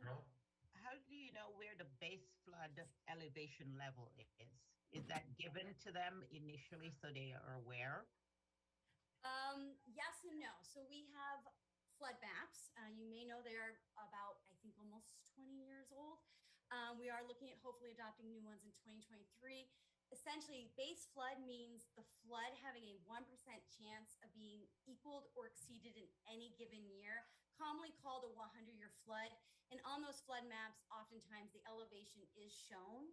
If it is not, it is the responsibility of the applicant to have a surveyor go out and do an elevation certificate to show us what the grade is on the property and how the base flood elevation will be met as far as being 2 feet above that base flood. Anyone else? Mike? So we already have one in, our ordinance in place is 1 foot, right? It's actually 2 feet. But Yes. it's already there at 2 feet. Yes, the ordinance is already there. The only thing we're adding to it is this specific language about asking folks to keep their utilities lifted. I know folks might have seen from other flood events, propane tanks, things on fire, floating through a flood. We don't want to see that in town, and we want to keep our insurance ratings. So that's a real push for this too. But whether it's a floating propane tank or just elevating, say, your generator, we need to be safe during flood events, and that's what we're asking people to do. So what you're saying, if somebody puts a generator in at Long Sands Beach, now they have to jack it up to the side of their building. They already are, actually, and the Well, ones how that are I they permitted meet- down there. How are they meeting the 3 to 5 foot dimension from combustibles? So 5 feet from combustibles would be maybe 5 feet up from the edge of the house, and different products have different specs on how far you need to be. But essentially, they are already lifting them, and even though it may sound like a 2 foot, grade change, a lot of properties are already at the grade that maybe they need to be at, or there's a very small lift, it appears. You're not going to be going by seeing generators on stilts. I'm not sure if there's another way to explain that, Sue, if you have any comments on what you've seen in communities for generators, but so far everyone has been lifting them.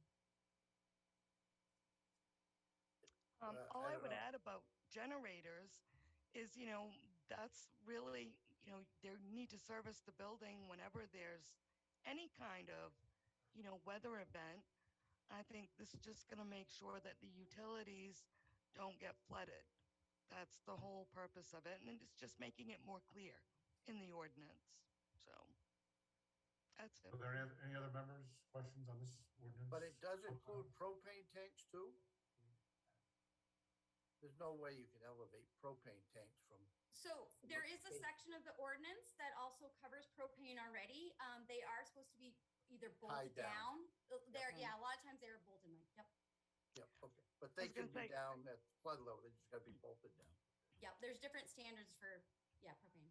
Yeah, I don't think the oil and solid fuel rules don't allow them, most tanks or things like that, to be more than a foot off the ground.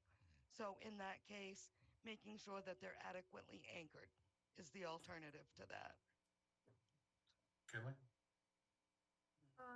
Yeah, the final sentence of the statement of fact currently says, the amendment also ensures in all VE zones that all systems, fixtures, and components must not be mounted on walls intended to break away under flood loads. And it would be a lot more coherent if it said, the amendment also ensures that in VE zones, no systems, fixtures, or components are mounted on walls intended to break away under flood loads. So starting it out in the positive and turning it into the negative, you know what I mean, Steve. And then the Q2, same thing that currently reads, in VE zones, all systems, fixtures, equipment, and components shall not be mounted on or penetrate through walls intended to break way under flood loads. And a normal way to phrase that would be in VE zones, no systems, fixtures, equipments, or components shall be mounted on or penetrate through walls intended to break away under flood loads. Thank you. And is there anyone from the public wish to come in? I don't see any hands raised on the public side. Board members, good. So moving on to number 5, harbor ordinance. And we do have the chair of the harbor board is here. Yeah. Good evening, board. Mike Sinclair, Chairman, York Harbor Board. Yeah, this is, I think probably everybody's got the copy of it. This is the neighborhood dock ordinance that we've been working on for quite a while now, 16, 18 months. We just got back, Dylan and I, we got back to comments from the town attorney on Friday, late Friday afternoon. So we're still kind of looking those over, looking at comments that I got back from her. It really doesn't change anything of any substance. It's just more of a couple shall from wills and some little bit of a language changes there, but I have to present that to the board, my board. But I would be happy to take any questions on this. Anyone from the public wish to come in? I don't see any hands raised. So any board members? Any questions? Mike? Yeah, I do want to commend the harbor board on working so hard on this. Mike and his crew. After reading it, I thought I was pretty impressed with all the stuff that you guys came up with, the thought process. And what really helps, I really like about it is the ability for us that if this isn't passed, that we will be able to put some additional areas where we can allow people access to the river. So I think that is a key selling point to this ordinance would be, we would be able to do something at Grant House with a dock, would be able to do something at Scotland Bridge, so that once we were able to do that, we may be able to reach out to people in the area to see if we could create better parking, better and so that more and more people would be able to use the river. And what it really would purposely do is take some of the demand out of the main harbor where this first came about with kayakers down there launching from our boat launch there, and high bow lobster boats coming in. They couldn't see them, and I think this will help to make that safety issue a lot better. So, and the people that are kayaking, I mean, some want to go out into the sea, but the majority of the people want to do this with their family and explore the upper reaches of York River and stuff like that. So I want to commend you on it. I know it had a rocky start the last couple of years, but putting our heads together and putting your heads together, I think we've come out with a very nice workable ordinance here. So I'm fortunate to have a good group of people that helped me work on this.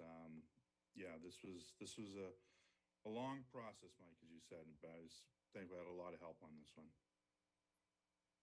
Any other questions or comments from board members? Kinley? This is actually just a question, I guess, for you, Todd, or whoever can answer it. You or I guess Mike was talking about it going back to his board. I was just wondering what the timeline was and whether this was, because I admit this is a substantive amendment and I just didn't focus on it in preparation for this meeting. And I mean, is the harbor board still tweaking it? And so I can talk a little bit about the process, and Steve will give us the date timelines. So we had this in our packet on last Friday, and it was an email that I think we all received through our town website this morning from Dylan.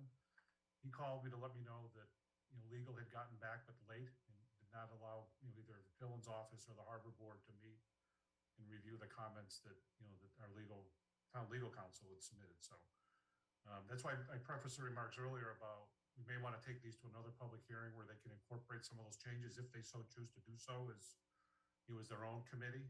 And the date we would have them back would be February, what, Steve?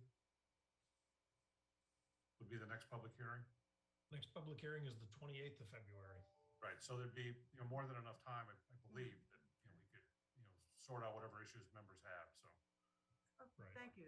Yep. That answers my question. 2 notices of that public hearing have to go out, so it's not a standard notice the week prior. It's got to be 3 weeks and 2 weeks prior, given the board meets on Mondays, newspapers published on Wednesday. So there's probably about a week to work on it after this meeting, and then it has to be posted again. And I know that, Mike, you can speak to your committee in terms of when your committee will be meeting to look at those, feedback you received at the meeting tonight and also the legal. That's right. That's right. And I've got both copies. I've got her copy here and I've got a copy there that's in front of you guys tonight. And, one of the sections that she said, no, you really don't need it because it was redundant. And we actually went over that for over a half an hour the last meeting. And we actually had that debate, whether it was redundant, do we put it in or not? So she's really just cleaning up things that we've already had. And we sent a few questions along with it. And she's cleaned it up quite considerably. I think there was some of the language stuff that we had in there.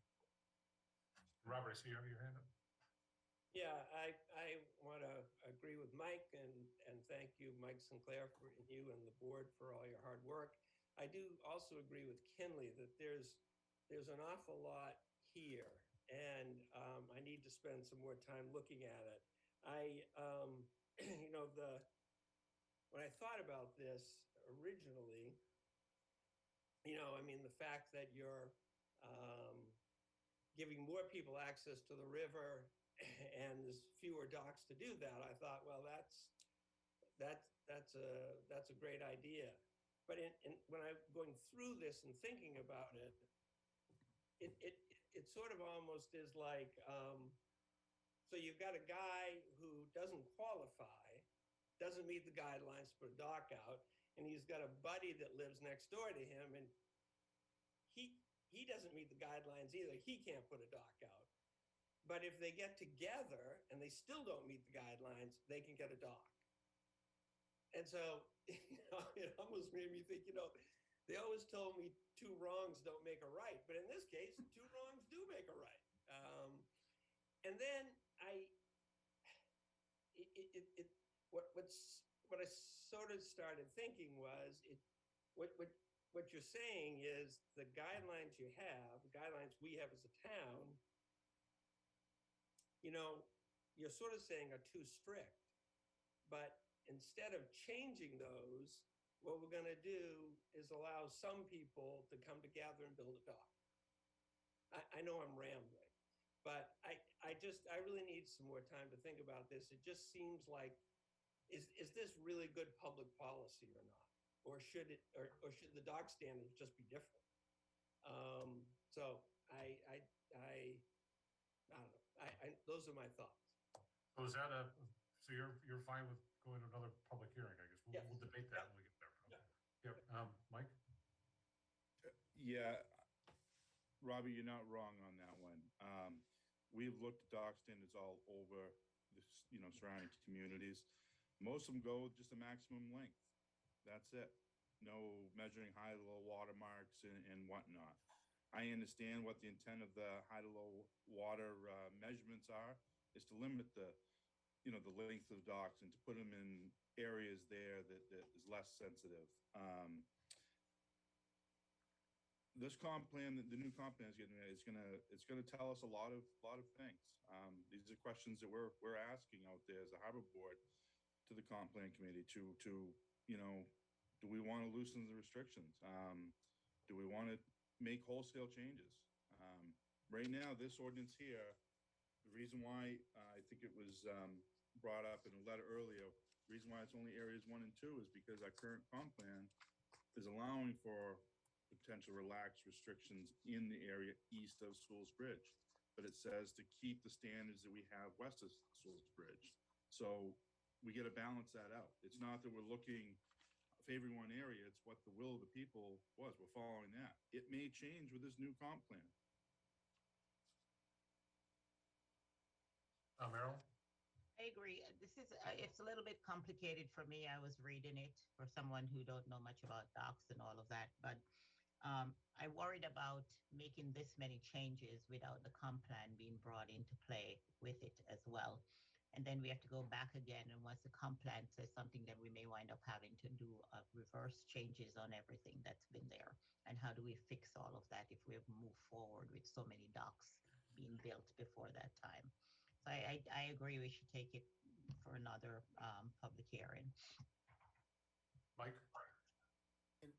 And I'm listening to what the Aprils are saying and what Dave Ember's saying, and they would not qualify for this. Their properties would not qualify for an ordinance here. I guess what I'm saying to the people that are upriver from Sewell's Bridge is need to become engaged in the comprehensive plan, and now that you've got a document out here that allows you to answer some of your questions about docks and stuff, you need to become engaged and make sure the changes that we make to the comprehensive plan fit your land right, what you feel is your land right opportunity. So we've always had a segmented ordinance on York River for as long as I can, not for as long as I can remember, because I realized the dock that got built that triggered the dimensional requirements back in the 70s. But I think this is a great move forward. Like I said, the key ingredients to this ordinance is really not helping the one or two people that have property between Sewell's Bridge and the 103 bridge. It's really the ability for us to start building docks at Grand House and have better opportunities for people to have access to the river that they know they don't have right now. And anybody that drives up to Scotland Bridge Road on a Saturday, it is a very congested mess with kids jumping off the bridge and traffic and boats and everything else. It really shows a weakness within this community. You have this beautiful river that people love to use, and we as selectmen and we as policymakers of the town, if we can make that happen so that they can do it safely and efficiently for the town, then this goes a long ways in making that happen. So. Thanks, Mike. We do have one hand up in the attendees. If you could let the Paul Radosha in, please.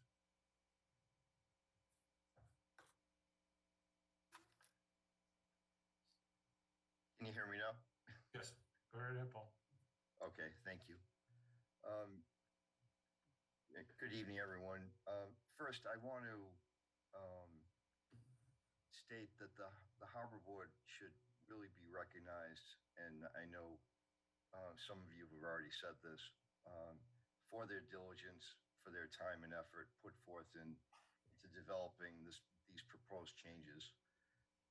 They have spent literally hundreds of hours on this, collaborating not only with the public, but they've worked with the planning board, the select board, the town planner, the code office, and even the comprehensive plan committee members to think this through and to figure out what makes sense.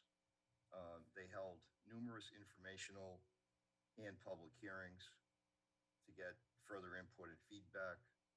And to my knowledge, the Harbor Board was the first board in New York to resume public meetings during COVID by holding them outdoors and with sufficient social distance standards.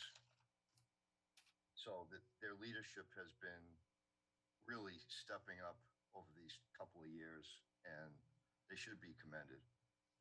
As for this proposed change, it solves two items which are fully in keeping with the current comprehensive plan and also consistent with all of the comp plan survey results that had been accumulated over the current comp plan process. The first one is to allow more public access to for the York River at town-owned and operated properties.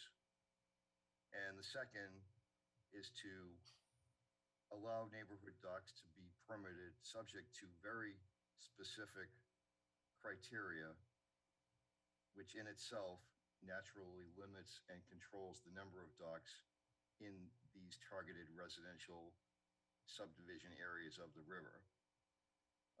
So, to the point that, well, why is it a different set of standards? It's really to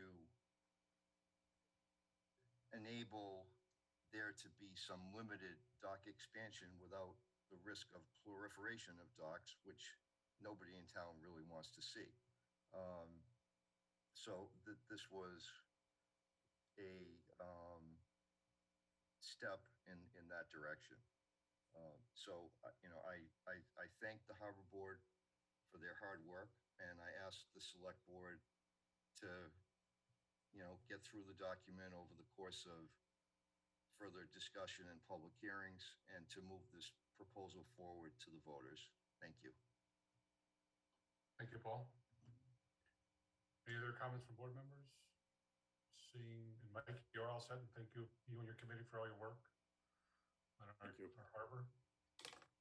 So I see now we'll move on to 6 is the Town of York Home Rule Charter Amendment, Gender Neutral Amendment. Steve? So I made a few minor changes based on direction from the board at the last meeting. Again, you got input during the citizen forum tonight, indicating from a couple people, Carol Allen and Jeff Berlin, they believe a charter commission is needed.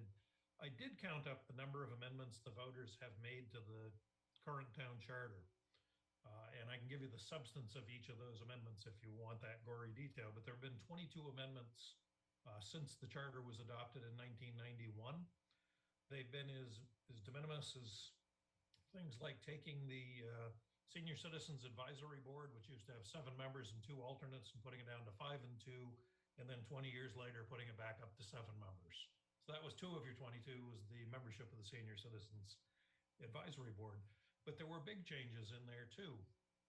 There were changes like giving the Board of Selectmen the charge to plan for use of the town's fund balance, changing the Board of Selectmen's terms from 2 years to 3. That's kind of a biggie. Changing the town moderator's term, putting in provisions about funding for non-municipal entities that it reverts to 0, but the library does not. Those are substantive amendments. None of those had a charter commission. Those were all considered minor. I think at the very least, changing the pronouns and the terminology in the ordinance is non-substantive in that regard. These other things deal with the actual operation of the town government. What are the deadlines for posting hearings or submitting things to the clerk? What you want to, a rose by any other name. just to get back into Shakespeare. It is not a substantive enough change that would require a charter commission, I don't believe. You've met with the town attorney in the past to talk about charter amendments. Are they minor or major? This is definitely in the realm of minor. I think you need to move this forward. It's ready to go. And it implements the proclamation. So that was something you directed all of us that as we see issues to bring them to you and let's get them resolved. You've got this issue. I think you need to resolve it. So I would move it forward. So I saw Mike and then Kinley. So, the reason that I voted against it at the last meeting is because it was nothing to do with changing the wording to make it gender neutrality, okay? When you added the provision in there that was going to be a new section that describe what the selectman or any board member can decide what they want to be called, to me, that anything new added to a charter would be not an amendment. It would be a new item added, and for that reason would need a charter commission to be implemented. So if we're going to move forward with just the changes of selectmen to select board to all of that, I'm for that, because I can understand that, even though the charter is specific that says, if man could mean man and woman. I mean, whatever the wording is, okay? But I'm comfortable with that. But to add a new section into it, to me, that would be a amendment to the charter, and it's not minor. It's something new that people got to understand. So that was my reasoning for voting against it last week. Billy? To Steve's point, and I hadn't thought of this in years, but we used to have appointed budget committee members, and that was changed without a charter commission. I personally, I just having trouble reconciling my brain how the same people who say that the charter is gender neutral now because there is that sentence about gender neutral construction in it, are also saying putting gender neutral pronouns in is a major change that requires a charter commission. To me, those are two irreconcilable positions, and I do support the proposed changes. Any other members? So Steve is, Camilla, go ahead. Yes, I totally agree. I agree with the proposed changes. I think there's a lot of changes going on in society and in the world in general. And, you know, you want to make sure that those who want to be represented are all represented. And they go in that, oh, if, you know, what Merriam-Webster says is the law. Well, they're putting in a lot new words and pronouns and everything in dictionaries and upgrading them. So we can do the same with this, make it gender neutral. So I agree with that, the proposed changes. I agree with the changes. As your chair, I try to do my best to stay gender neutral, and sometimes I slip up, but I think I'm pretty good at it. The other is Steve is going to share with us and all those amendments that have happened to the charter that did not involve a charter commission, just so we'll have those on our record, and members can see those. So he'll be getting those out to us either today or tomorrow. I don't see any hands up in the attendees side for anyone from the public. So that covers 1 through 6, and then we have the public hearing on the permit parking program ordinance. I'm not going to say that really fast because I'll probably screw it up. Before we go off on that, can I? Sure. So one of the problems that we're going to have if the harbor ordinance goes forward, and I mean, I've requested this for the planning board to look at this for 3 or 4 times, is code enforcement is reading our dock ordinances under the present ordinance. Her interpretation is no docks are allowed in York River. And I've heard Steve say to us at public hearings and at hearings with the planning board that, yeah, we made a mistake when we put that through. It was never our intention to make the whole river a resource protected, so no docks could be allowed. Steve did write up some language that would correct that. You know, I talked to Todd to talk to the planning board to see if they would accept that language. But, you know, I think having people vote on an ordinance, knowing that the fact that, okay, we can go for a permit, but yet we're going to have to go to the appeals board to get it is the wrong approach in our town. If we know that something is wrong, we should write it. And I think I had hoped it would go through the planning board, but apparently I don't know for what reason. Maybe one's they're here tonight.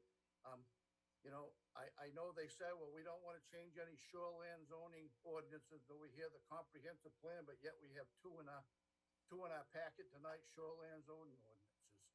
So I mean, it just doesn't meet the smell test of what is going on here. And the planning board is appointed by the Board of Selectmen. I mean, we meet with them 3 times a year. I mean, we make suggestions. At some point, the planning board should listen to our suggestions and put some of these ordinances through. It shouldn't just become from interpretations from the code enforcement or interpretations from the Climate Action Committee. We all should have a voice as the representatives of the town as people come to us and say, we'd like to see some ordinance, but we should have a voice in that too, you know? And so, I mean, I asked the board, because this resource protection sub-district language Steve gave to all the board members earlier in the last couple of weeks. I would like to see this put forward with the ordinance for the harbor at the same time, so that if we do have an ordinance passed, before people go through the hundreds of thousands of dollars or the tens of thousands of dollars, they're gonna require to get a dock in, that they don't have this little thing here that they have to deal with too, so. So on that request moving forward, so Steve, a member can make a request to have an ordinance heard. Can you just walk through that process? The charter allows any member of the Board of Selectmen to bring any ordinance amendment forward, so it doesn't need two members, just one. The challenge with zoning is that there's a statute in Title 30A, and I didn't write down the section number, but it's somewhere 4358, maybe something around that area, that says before any zoning amendment goes forward, the planning board has to have a public hearing on it. So it's really, you need to get the planning board to have a public hearing. We can put this in the queue and add it to your public hearing list, but it can't go to the voters without that planning board public hearing. That's a deal breaker. So you need to get Kathleen and the planning board to hold that public hearing. Doesn't say they have to do anything with it, but they have to have a hearing on it. So it's a public opportunity to air their views with the planning board. So if it comes in here, fine, but I don't think it gets on the ballot for May if the planning board doesn't do what it needs to do, which is the exact same thing you need to do. One public hearing each. Could you get a legal opinion on that? Because that isn't how I read the charter. The charter is very clear that you can bring that forward, but the problem is the state law trumps the charter. But we can get a legal opinion on it. We did that with workforce housing. We did not, after multiple choice requests from the planning board to bring workforce housing forward, which they didn't do, we just brought it forward and they didn't have a public hearing. So, I mean, our charter is pretty specific. There's three ways to bring an ordinance forward. One is through the planning board and that process. One is through petition by state, with 100 signatures, and then there's the Board of Selectmen one. And the one that goes through petition to change an ordinance through the voters does not require a meeting a hearing at the planning board. So I don't think this one does neither. So Steve will just lay out what the process is and get that back to all the members. Are we all set on the 6th? So now moving on to the parking permit program ordinance. Anyone? So do we want to? Oh, I'm sorry. We're going to take action on these later on in the. Yeah. Okay. Yeah. Or old business, actually, one. Anyone from the public? I don't see any hands in the public. Any board members have questions about the permit parking program ordinance? PPPO? Kinley? Am I the only one? My question is actually the last paragraph, or 6, authorized parking zones.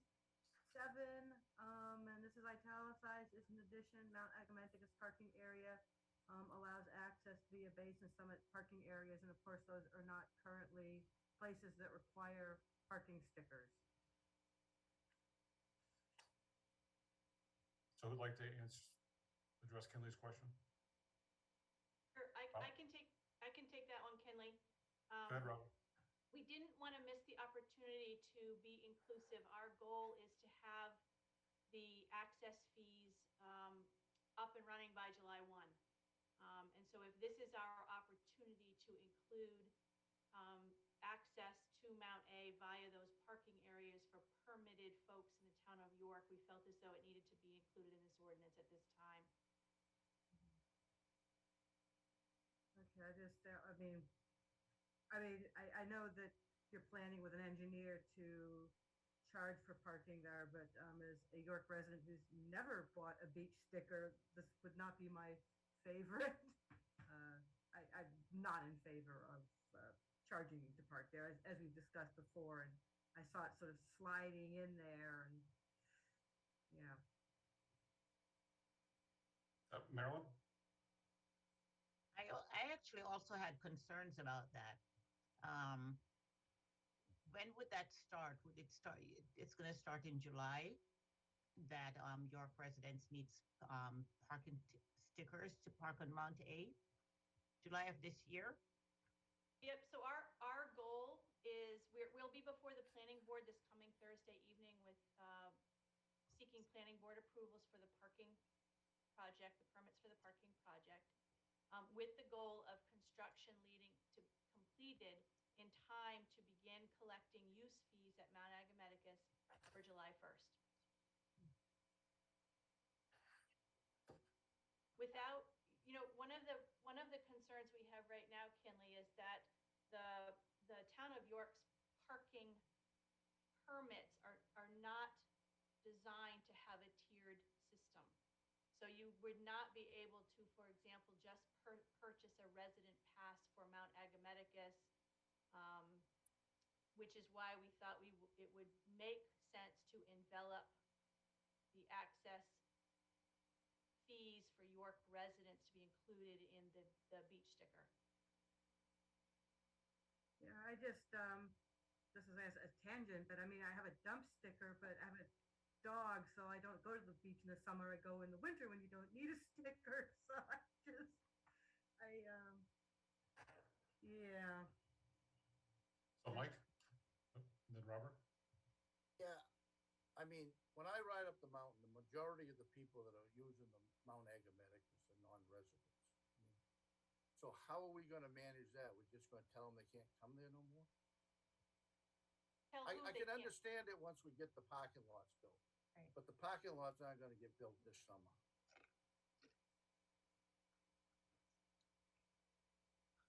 So no response to that question? So Robert? Yeah, I like the program. I like the stickers. Thank you, Lynn. I think these stickers are great. And I like the fact that you're putting in Mount A. I think we're going to get to the point where Mount A has more parking, like we talked about, and we talked about we're going to have more parking. People are going to have to pay for that parking. We have a lot of people who want to go there, and this is going to allow the York citizens to have a pass to get there. So I think it's a good program, and I think what I heard was that you put your sticker on your car now, and if you peel it off and try to put it on another car, that's not going to work. It's going to be disabled, or it's not going to pull off correctly. So I think that's one of the issues I think maybe Kinley or someone talked about in the past about transferring these, and these stickers are not going to allow that to happen. So I like that too. I think I like it, but I may be in the minority. Marilyn? Yeah, you're not in the minority. What I'm confused about is when is it going to go into effect? Are we going to start people to start by, having their sticker now? And what about the visitors? How are they going to pay for parking up there? If you're going to have townspeople already paying, I mean, I guess I'm just not understanding logistics. Sure. So Marilyn, you may recall we came before you back in June with a recommendation, which I believe the board supported, for the installation of kiosks in the parking areas that would be the use fee collection mechanism. No, I know all of that. And I guess it's just I'm not explaining it correctly. I know that, but are we going to start making our residents have their stickers now, starting this summer, and then and visitors just parking for free? I know it's all going to go into effect. It's all going to come together. I just don't see logically where it's all coming together, so the town people don't feel like they're paying to park on Mount A and no one else is. I'm just a little confused about that. Yeah, I actually think I think it's the opposite. I think if you're purchasing a beach sticker, you're going to be able park at Mount Agamatic is free once the kiosks are installed. Okay. We don't plan on charging anybody at this point until the kiosks are installed. Oh, okay. Mike?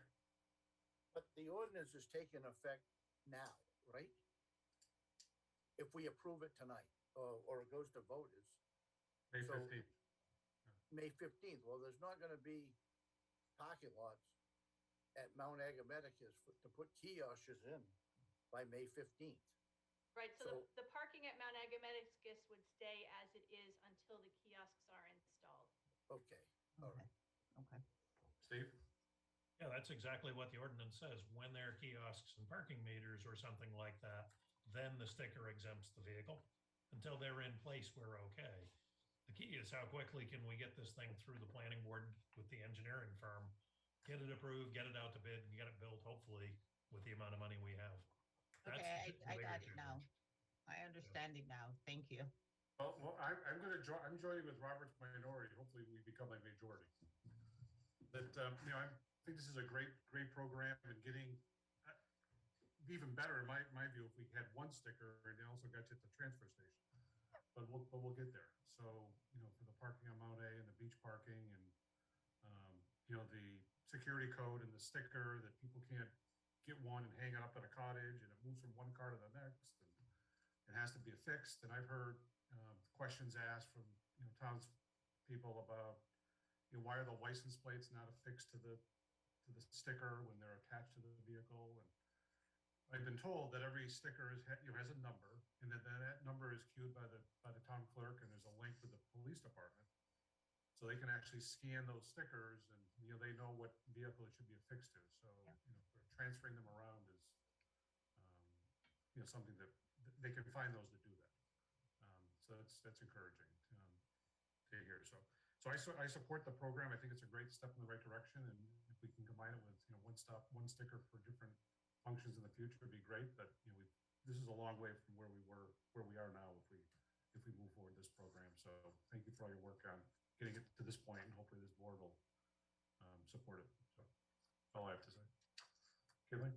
I would, of course, be out of character to omit mention of a misplaced apostrophe on the same page, but at the top paragraph, permit should be permanently affixed to the vehicle. The vehicle's rear driver's side bumper, and the placement of the apostrophe suggests there's more than one driver for that vehicle. Thank you. So can some of the people that are viewing, they go down to the town clerk's office, presuming this passes and we have a new sticker, why it's moved from the interior of the car to the exterior of the car? I can answer that. Sure. So dealing with mopeds, scooters, and motorcycles, and the sticker that we used to have that affixed on the inside of the vehicle facing out, when you applied it to a vehicle that didn't have a windshield, like a motorcycle or a scooter or moped, which we have a lot of in town, the CSOs weren't able to read the sticker number to verify that it was on the right vehicle because they have to stick it face in. So we had to get a sticker that you could stick on the outside. So we talked about where the best placement of that would be, and we thought the rear window of a vehicle, so a CSO on a bike going down Long Beach or the harbor could see it, but we have so many convertibles and Jeep Grand Cherokee or Jeep Wranglers that don't have back windows. We said, okay, let's put it on the rear bumper. And I said, I don't want to put a sticker on my car on the rear bumper. And so we looked it up, and Nantucket does it. So I thought, if Nantucket can do it, York can do it. So, and I guess in Nantucket, it's like they have them all the years lined up. It's very pretty. It's a status symbol. So that's why. We don't want to ruin anybody's cars, but we already put the recycle sticker on the front bumper. So I thought we're already sticking things on people's cars. So it seemed to be the best solution for the CSOs, because that's the cue that they're looking for. The clue is that sticker. And so we tried to put it where they would see it, not necessarily the resident. It's not for them. Thank you. Any other questions? I already have stuff on my rear bumper though, so that's gonna cause an issue.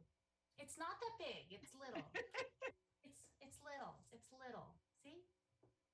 I like it. It's gonna cause an issue.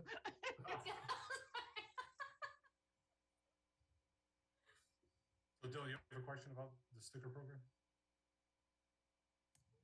Just a point of clarification, Mike had mentioned that if the Board of Selectmen had votes on these changes, that they would go into effect, and I think Mike is indeed correct. These don't go to a town vote. Okay, I just wanted to make sure. It's one of the few sort of authority that this board has, traffic ordinances. Yep. and things Okay, that we could- just Yep. Yeah, it doesn't go to the ballot. Any other questions from board members? Hearing none, okay. So which takes us down to endorsement. I closed the public hearing. It takes us to endorsements. We have none this evening. Old business J1, action matters on the May 2022 special general warrant. Do you want a motion just to forward these along? Yes, that'd be great. One at a To a time. second, to a second. You want to do them one at a time?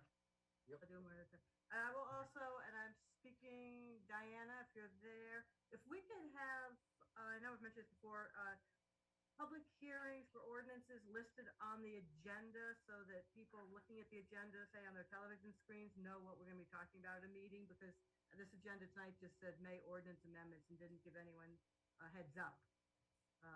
That one's my bad because you said that 6 months ago and I wrote it down and I didn't do it. So And I'll mention it on minutes if they're not enumerated on February 7th, but thank you. Okay, I move to forward the amendment to the zoning ordinance, Article 8, Shoreland Overlay Districts to a public hearing on, I need a date, February 28th. on February 28th. Second. Motion by Kinley, seconded by Mike. Any discussion? Call the roll call vote. Robert? Yes. Mike? Yes. Kinley? Yes. Marilyn? Yes. Chair votes yes. Motion carries 5-0. Should I have added as amended to that? But this is going to incorporate our discussion. Yeah, correct? right. Okay. Yes. Okay.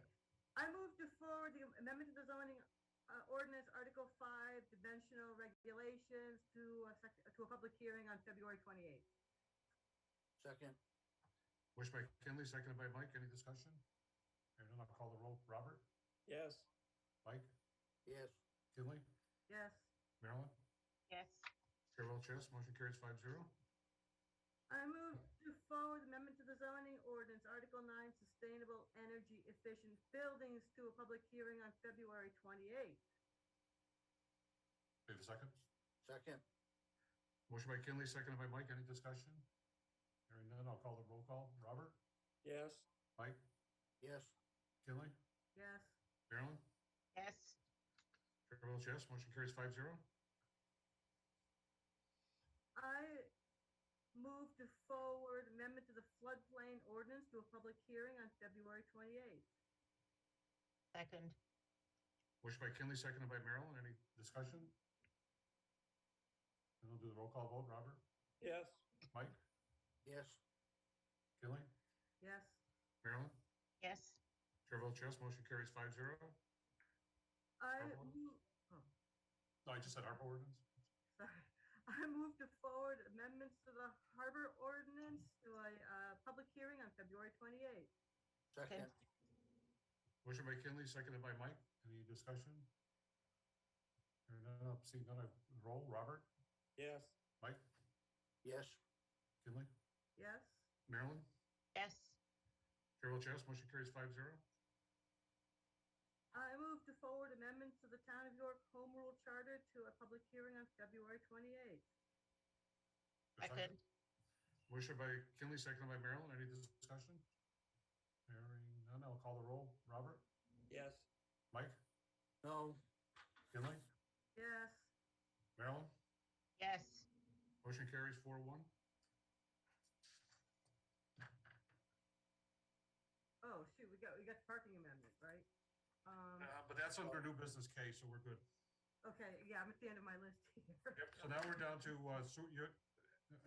old business 2, action on the appointment to the York Sewer Board of Trustees. I move to appoint Bob Knowles as a member member of the York Sewer Board of Trustees for the remainder of Walter Killinan's term expiring May of 2022. Second. So motion by Kinley, seconded by Mike. Any discussion? Hearing none, I'll call the roll. Robert? Yes. Mike? Yes. Kinley? Yes. Marilyn? Yes. Chair votes yes, motion carries 5-0. J3, old business action, grant cost of living adjustment to non-union employees. Mr. Chairman, I move to approve the 7.5% cost of living adjustment to the non-union personnel wage scales for the fiscal year 23 budget year. A second. Motion by Robert, seconded by Marilyn. Any discussion? Mike?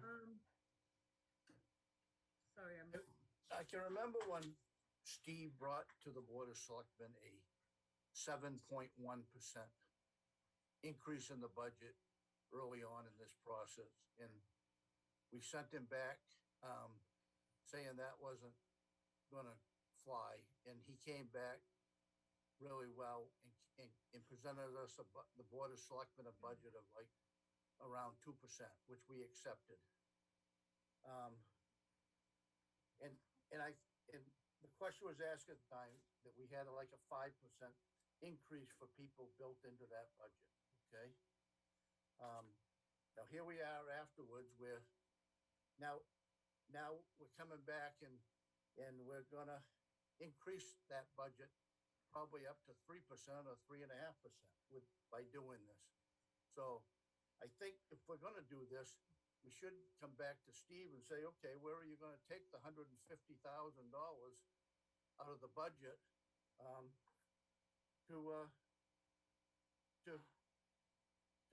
to meet the selectmen's recommendation to you when we gave it to you. So, Well, I see Steve has his hand up, Mike. Steve? Yeah, the total increase, there were other changes to some of the costs in the budget. It came in at 2% net cost. So it's the same that the Board of Selectmen saw, but there are always going to be adjustments after it gets out of your hand. When we gave that draft budget to the Budget Committee, it started at a 2% net increase. So we were able to do that, including the 7.5% COLA. The difference between the 5.5% and 7.5% was $150,000. So the numbers, the budget given to the Budget Committee was a 2% net increase. with the 150,000. So yes, what you're saying, if we give people the 7.5% increase, we're only increasing the town portion of the budget by 2%. yes. Mel? I was just going to say that in going through COLA last meeting, I thought we actually voted on the entire thing already, including non-unions and the union. So I was a little bit surprised to see this brought back. And I thought and Steve, you would explain that it's all in the budget already, and we were voting for the monies that was already in the budget. And you're evening it out for not union and for non-union, and that you had to negotiate with two of the departments that were already union, but it was a given, but the non-unions were also included in this. So I was a little bit surprised. Are we just pulling out non-unions to make sure that it's voted on separately? So it's to, if the motion is, the vote is affirmative, it is to give it to the non-union personnel, the same as that is being awarded through union contracts to the union personnel, correct? Those 3 union contracts have to be negotiated. Right. So that's the reason. So the money was put into the budget, so the dollars are available, but the 3 unions that are actively in negotiation have to finish negotiations, and they have to negotiate to get that.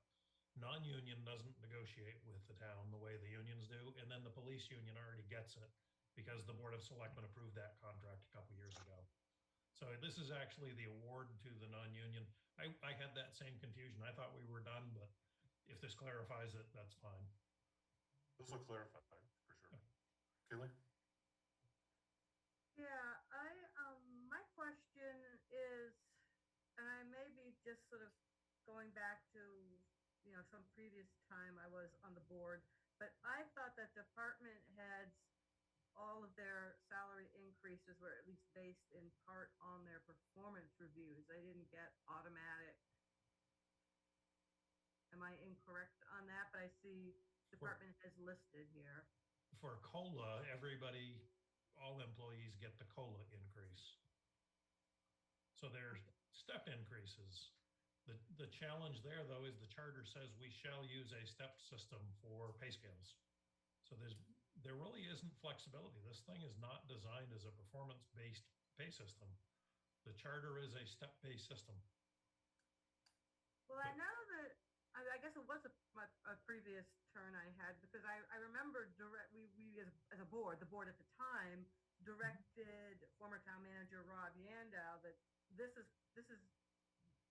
part of your performance review is basically using a carrot and stick approach, and that was so as I said, I was surprised like the DPW director and so forth is automatically on this track.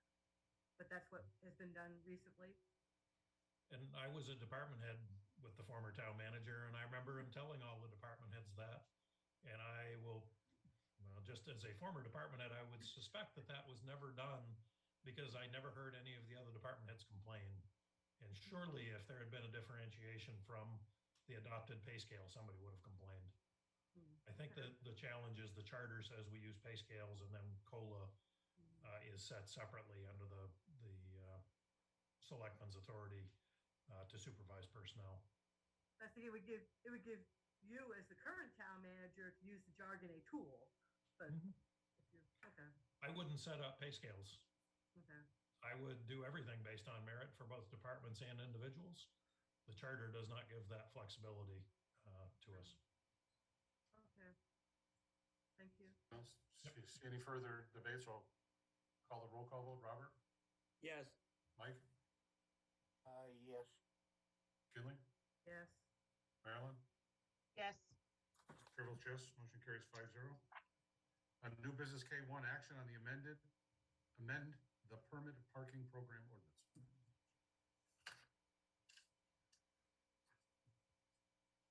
Is there a motion? Trying to find it. I'm going to vote no, but I'll read the motion. I mean, I'll make the motion if that's. Okay, good. I move to adopt the proposed changes to the parking permit program policy by changing the location of the sticker, adding a moped/motorcycle sticker replacement location, eligibility to purchase permits by full-time year-round town employees, and authorized location of Mount Agamenticus. Second. Second that. So motion by Kinley, seconded by Robert. Discussion? Mike? I don't read in this where it says that until the parking lot is finished or the kiosk is installed at the mountain, that there will be the parking is exempt. Okay, I don't see that in here. Maybe I'm missing it. Steve? I think you just read the header in that section. I haven't got it right in front of me at the moment, but at the top of the page, it says essentially that sticker is going to exempt you from paying for parking in any of the following locations. If there is no paying for parking at Mount A, it doesn't matter because nobody's paying. It's when we start paying that will kick in. I think it's just inherent in the way it's written. Anything else? Any other questions? I guess I don't read it that way, but maybe. Okay. So I'll call the vote. Robert? Yes. Mike? I guess I'll vote yes, but but if something comes out of the mountain in the future and somebody's arrested because they didn't have a permit, I guess I'll have to. So your vote is a yes vote though, right? Just for the record. So Kinley? No. Marilyn? Yes. Chair votes yes. Motion carries 4-1. Action on committee appointments. I move to appoint Wade Fox as an alternate member of the Committee for Veterans Affairs with a term expiring 6/30/2024. Second. Motion by Kinley, seconded by Mike. Any discussion? And then I'll call the roll. Robert? Yes. Mike? Yes. Kinley? Yes. votes yes, motion carries 5-0. Thank you, Mr. Fox. Okay, Diana, I'm changing the expiration date on this one from 2025 to 2024 because 2025 is more than 3 years out, which I don't think is consistent with the charter. But I move to appoint current alternate member Thomas Trafton to full member status of the Parks and Recreation Board with a term expiring 6/30/2024. Second. Motion by Kinley, seconded by Mike. Any discussion? Then I'll call the roll call. Robert? Yes. Mike? Yes. Kinley? Yes. Marilyn? Yes. Motion carries 5-0. And Mr. Kelly? I move to appoint Jim Kelly as an alternate member of the Parks and Recreation Board, the term expiring 6/30/2024. Second. Motion by Kinley, seconded by Mike. Any discussion on the appointment? See none, I'll call the roll. Robert? Yes. Mike? Yes. Kinley? Yes. Marilyn? Yes. Chair votes yes, motion carries 5-0. Discussion on January 17th storm damage and follow-up. Is that Nicole? Yep, hi there. So on January 17th, on last Monday, we had Winter Storm Izzy come and hit us. The problem with this storm was that the high winds were at the same time as high tide, about 10:30 in the morning. And just the layout of the beach, we can't afford a very high storm surge. There's about 2 feet storm surge. Our seawall, thankfully, our beautiful seawall that Dean's crew has built did its job. There was no structural damages there. Infrastructure was protected there. We did have some damages to the Long Sands Beach bathhouse. Believed that was because there was a large tree stump that was just pushed up against it with the water. If you went down there that day, you could see it. In the photos that I sent over to you guys, it was in there as well.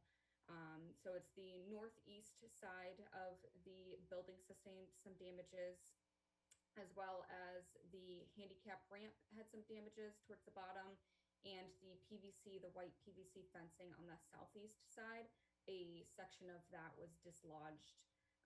The inside also had some extensive cleanup that was needed. Parks and Rec did already get a quote for that. It's $1,905 for the quote that was for the cleanup for there. And then the insurance company, we did file a claim through them for the damages and the cleanup. They came out on Friday, the adjuster did, and took some photos, so we're just waiting to hear back from them.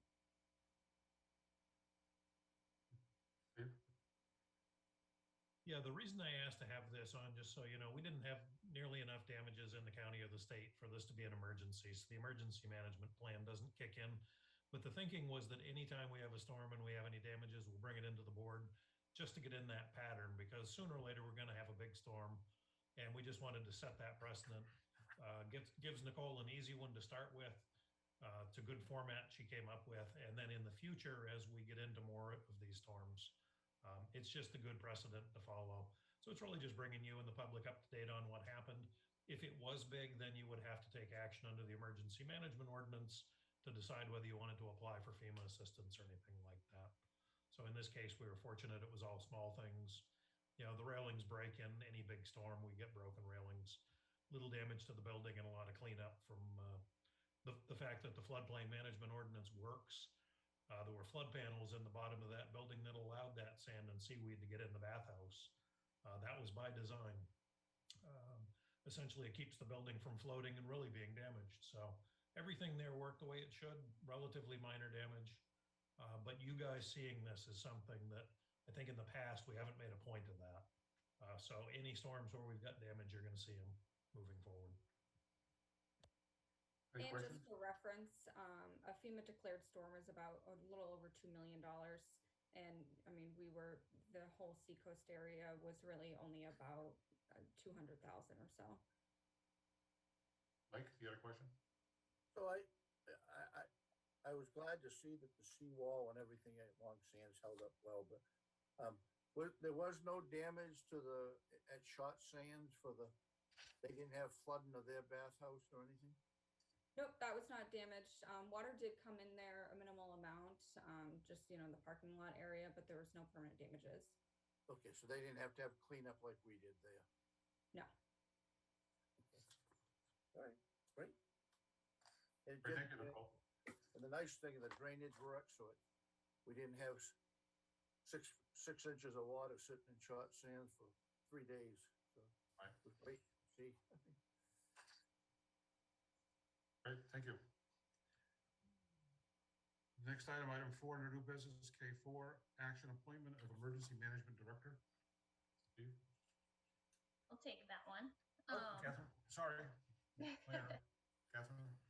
So per the emergency management ordinance, section 4.a, the Board of Selectmen is charged with appointing the emergency management director every 3 years.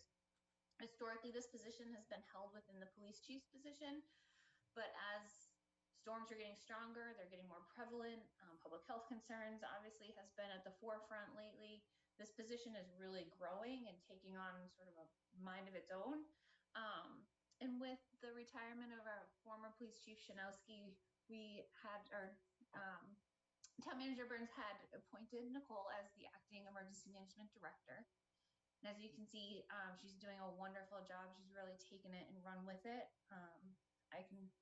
She's been great to work with and has really taken to the role. So tonight we're asking that you formally appoint her the emergency management director so she can continue with this work for an appointment of 3 years, which would be reviewed by you guys every 3 years.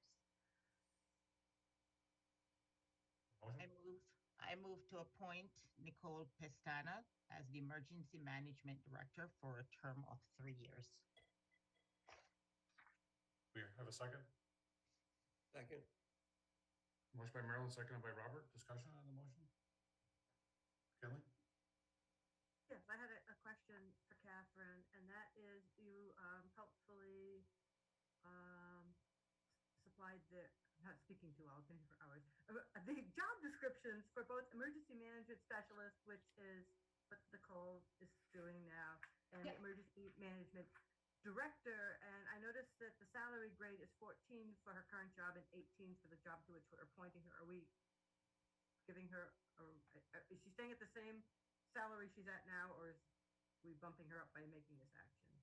So we haven't discussed that yet, but what we're doing is putting her on the same scale as all of our other directors. So over the past year or so, I've worked really to try to get everybody who is in sort of the same classification of a job description on the same level. So moving her into that director role would change her salary grade. So moving her from that line 14 to the line 18. Could we have a budget impact? I mean, there's no budget impact statement with, I mean, I'm just curious. I mean, it just seems, yeah. Yeah, I think what Kenley's looking for is the dollar answer on that. And I think Catherine was correct. We don't know. Right now, Nicole's at a 14E. If she goes to an 18A, it's the same rate of pay because the diagonals are dead even. So a 14E, 15D, 16C is all the same pay. In all likelihood, we probably will move her over to give her a higher rate of pay because the responsibility is there. She should be getting that. If we didn't put her in this position, I think I would make that change anyway under the personnel policies because she's temporarily filling duties above her pay grade, essentially. So in all likelihood, there will be a pay increase on that. It has not been set yet. The potential is there over the span of 30 years to have a much higher ending income, but the starting income is not going to be necessarily changed. Carol?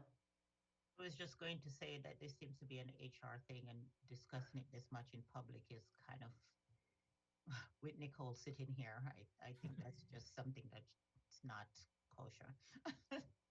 Well, I mean, Kelly's question is just the, the fiscal impact, but we've heard from the manager that there currently is not one. I mean, it's sort of presented as a motion to give someone a new job title, but in fact, I mean, I think that's kosher to bring up the point. So any other discussion on the motion, Robert? And then I see Mike's hand. Yeah, so I think mine is sort of to Nicole. So I looked at the new director job description. I think the third bullet point down is really important.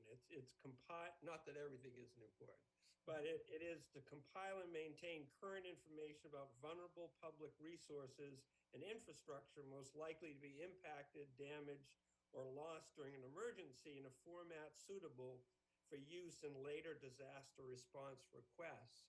I think also capturing that information is critical for us to look with climate change and everything that's happening, how we prioritize some of our capital projects going forward. Where are we most vulnerable, and how, you know, and trying to not anticipate it, but figure out how we're going to put something in place to lessen the impact.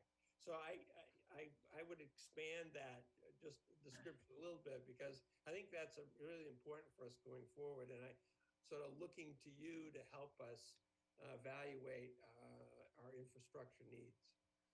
I hope that's not. Did she just go up to a 24 or? Her HR issue. as well. Mike? Yeah, I'm not against the appointment, but I do think for transparency purposes, I agree with Kinley that we should know what this position is going to pay. It is a new position that we created a couple of years, a year ago, and I think the public deserves to know what the pay grade is going to be. So,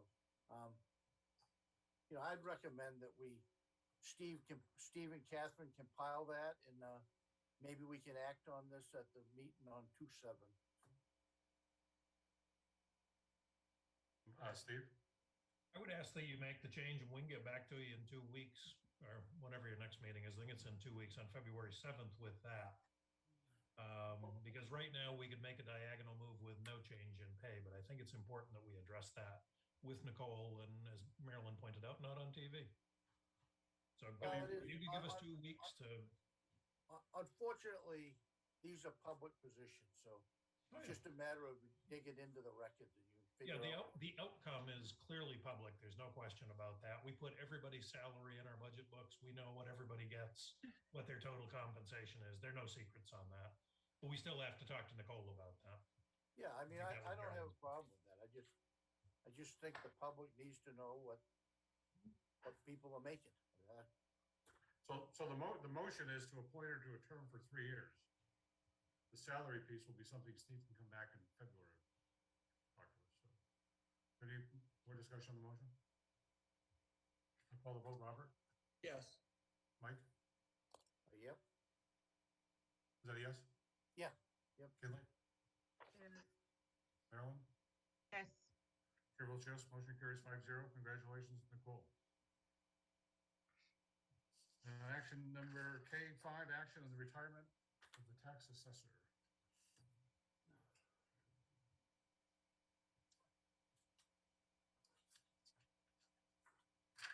I move to accept the retirement notice of appointment from Rick Mace, the town tax assessor, effective August 31st, 2022. And I agree that send a letter of long service and a great job to Rick for the money that he saved us over the years of being our tax assessor. For a second? Marilyn seconded? I second it. Any further discussion? I'd just like to add, Steve, that we also prepare one of the nice plaques suitable for hanging in your living room, garage, or whatever one places one once they're received. I just like to say publicly to Rick, thank him. I want to thank him so much for explaining every year how this is done. I was always confused. I was confused before he started explaining. So he's so good at just putting things out so that you can understand it. I'm going to miss him. Hopefully the next person we'll get will just kind of follow along in that line. I have to agree with that. It's all reduced to one sheet of paper. Yep.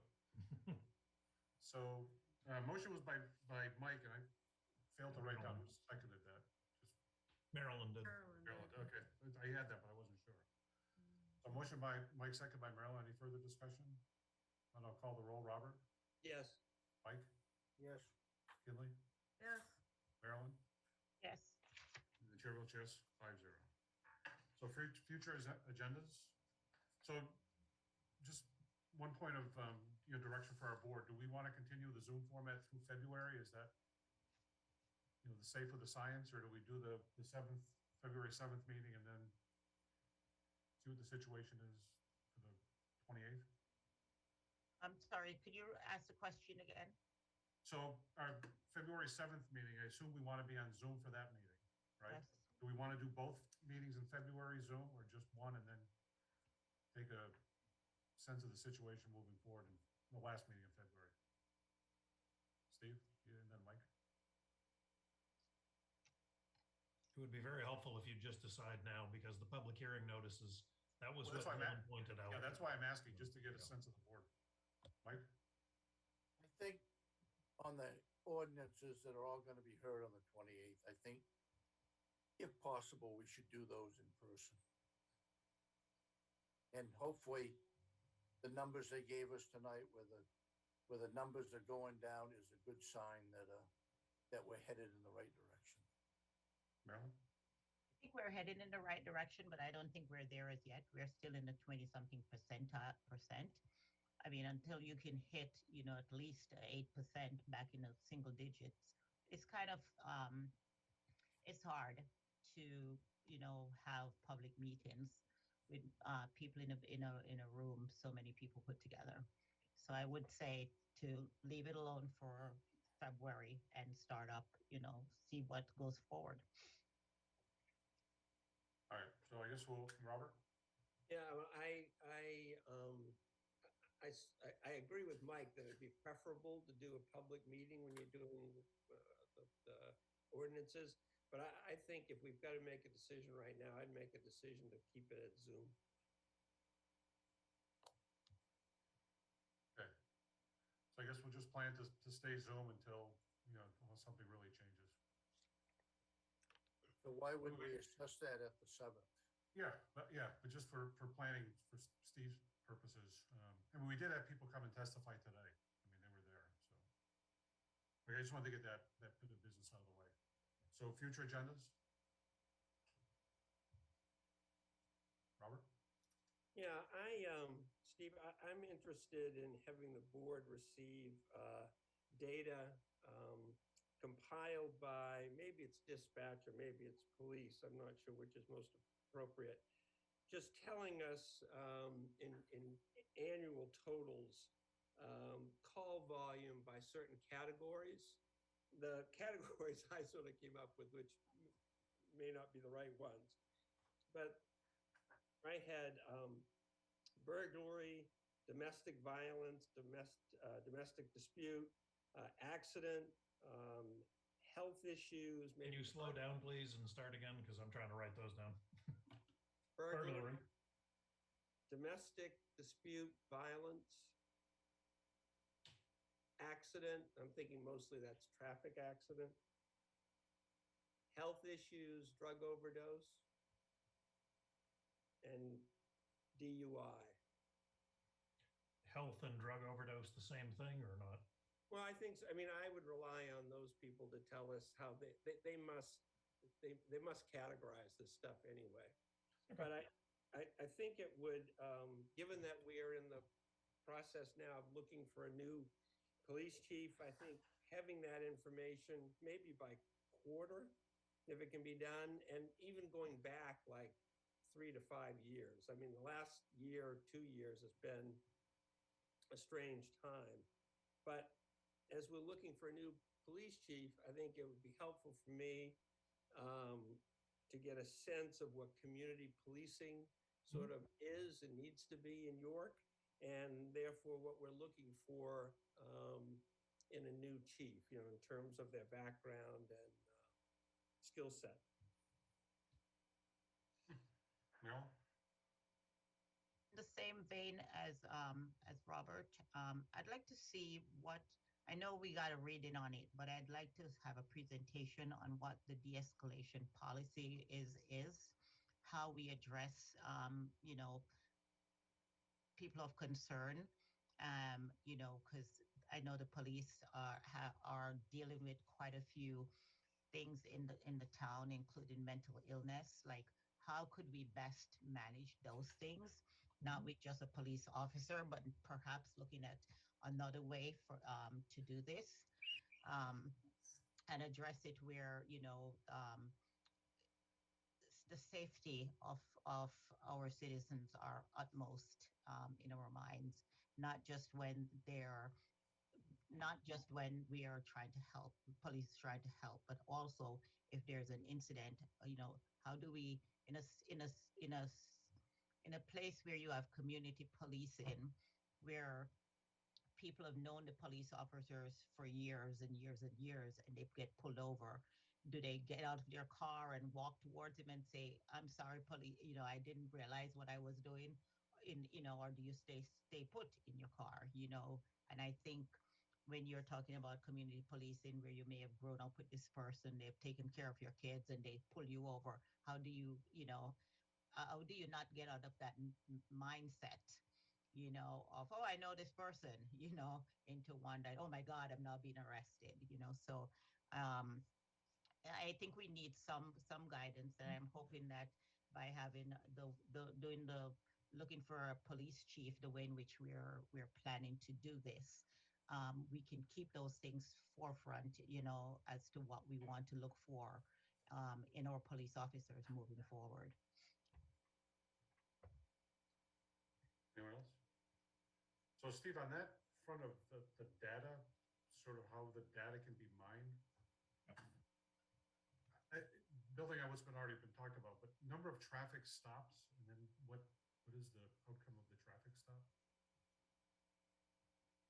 And then the other is, how does RPD or Maine State Police Departments report data to, up the chain, right? So they're pushing this data up to state public safety, or maybe the FBI or some national database. Now, it's probably not getting down into, speeding tickets, but I don't have a good enough understanding of what sort of data gets pushed up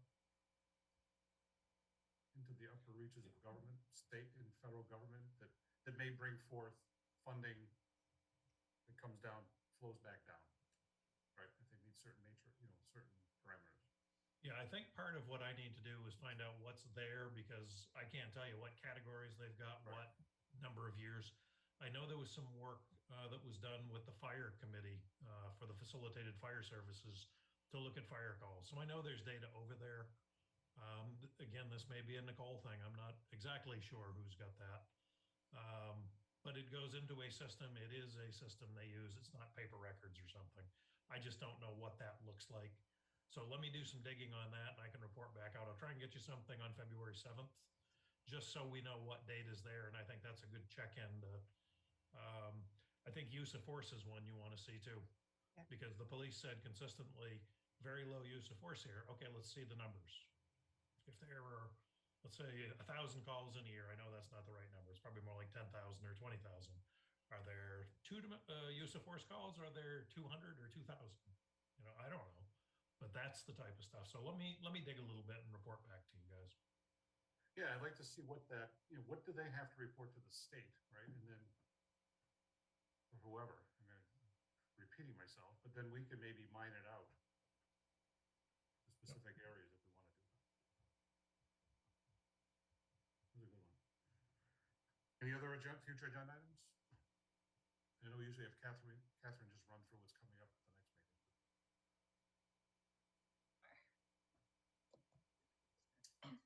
All right, so on February 7th, you start out with an executive session with the town attorney. And then we have 3 reports: introduction of Phil Tucker, who's the new superintendent of the York Water District. Patricia Martine will be here to talk about the York Housing Authority. And then Kathleen Kluger has a report on the comp plan survey results. Currently, we only have... Phil Tucker's with the sewer district. Yes. You Yes. said water district. Did I say water? I'm sorry. Yeah, That's sewer. it was sewer district though. That's great. Yep. Under old business, we have 2 items currently. One is discussion and possible action on the ARPA funds. And the second one is a sustainability fund application. And we don't have anything permanent under new business yet. Potentially an update on the police chief hiring process. But that's all we have right now. Are we all set on future agendas? And as always, have any, just reach out to Robert and I, and we'll do our best to work them in. So item M, other business, any other business, board members? Robert? So I guess I'm just reminding everybody that, tomorrow afternoon at 5 o'clock is the Zoom for the CAP plan, Climate Action Plan. I thought that was the reason Jerry Runty was in the public. Yeah. But he didn't mention it at all. So so hopefully I'll see you all tomorrow at 5 o'clock. I must apologize. I have a board meeting to go to, a different one, so I will not be at that one. Well, then the public's invited too, although I'm not sure how the public gets in, but maybe. They send out a website. They're yeah. Okay. They got it under control. I'll be there for a little bit, but I have to go to a birthday party after. All right, any other business? Seeing none, citizens forum, last citizens forum? Marilyn? I just use my citizens forum to point out that Kinley, I applaud your courage at coming forth and saying what you said. I too had a feeling in the pit of my stomach when I saw, and I'm speaking as a private citizen, when I saw the video. It was extremely disturbing, as everyone else around me is mentioning. And I was somewhat taken aback at the way in which the reporter placed it as a, all-inclusive, the town, states that way as well.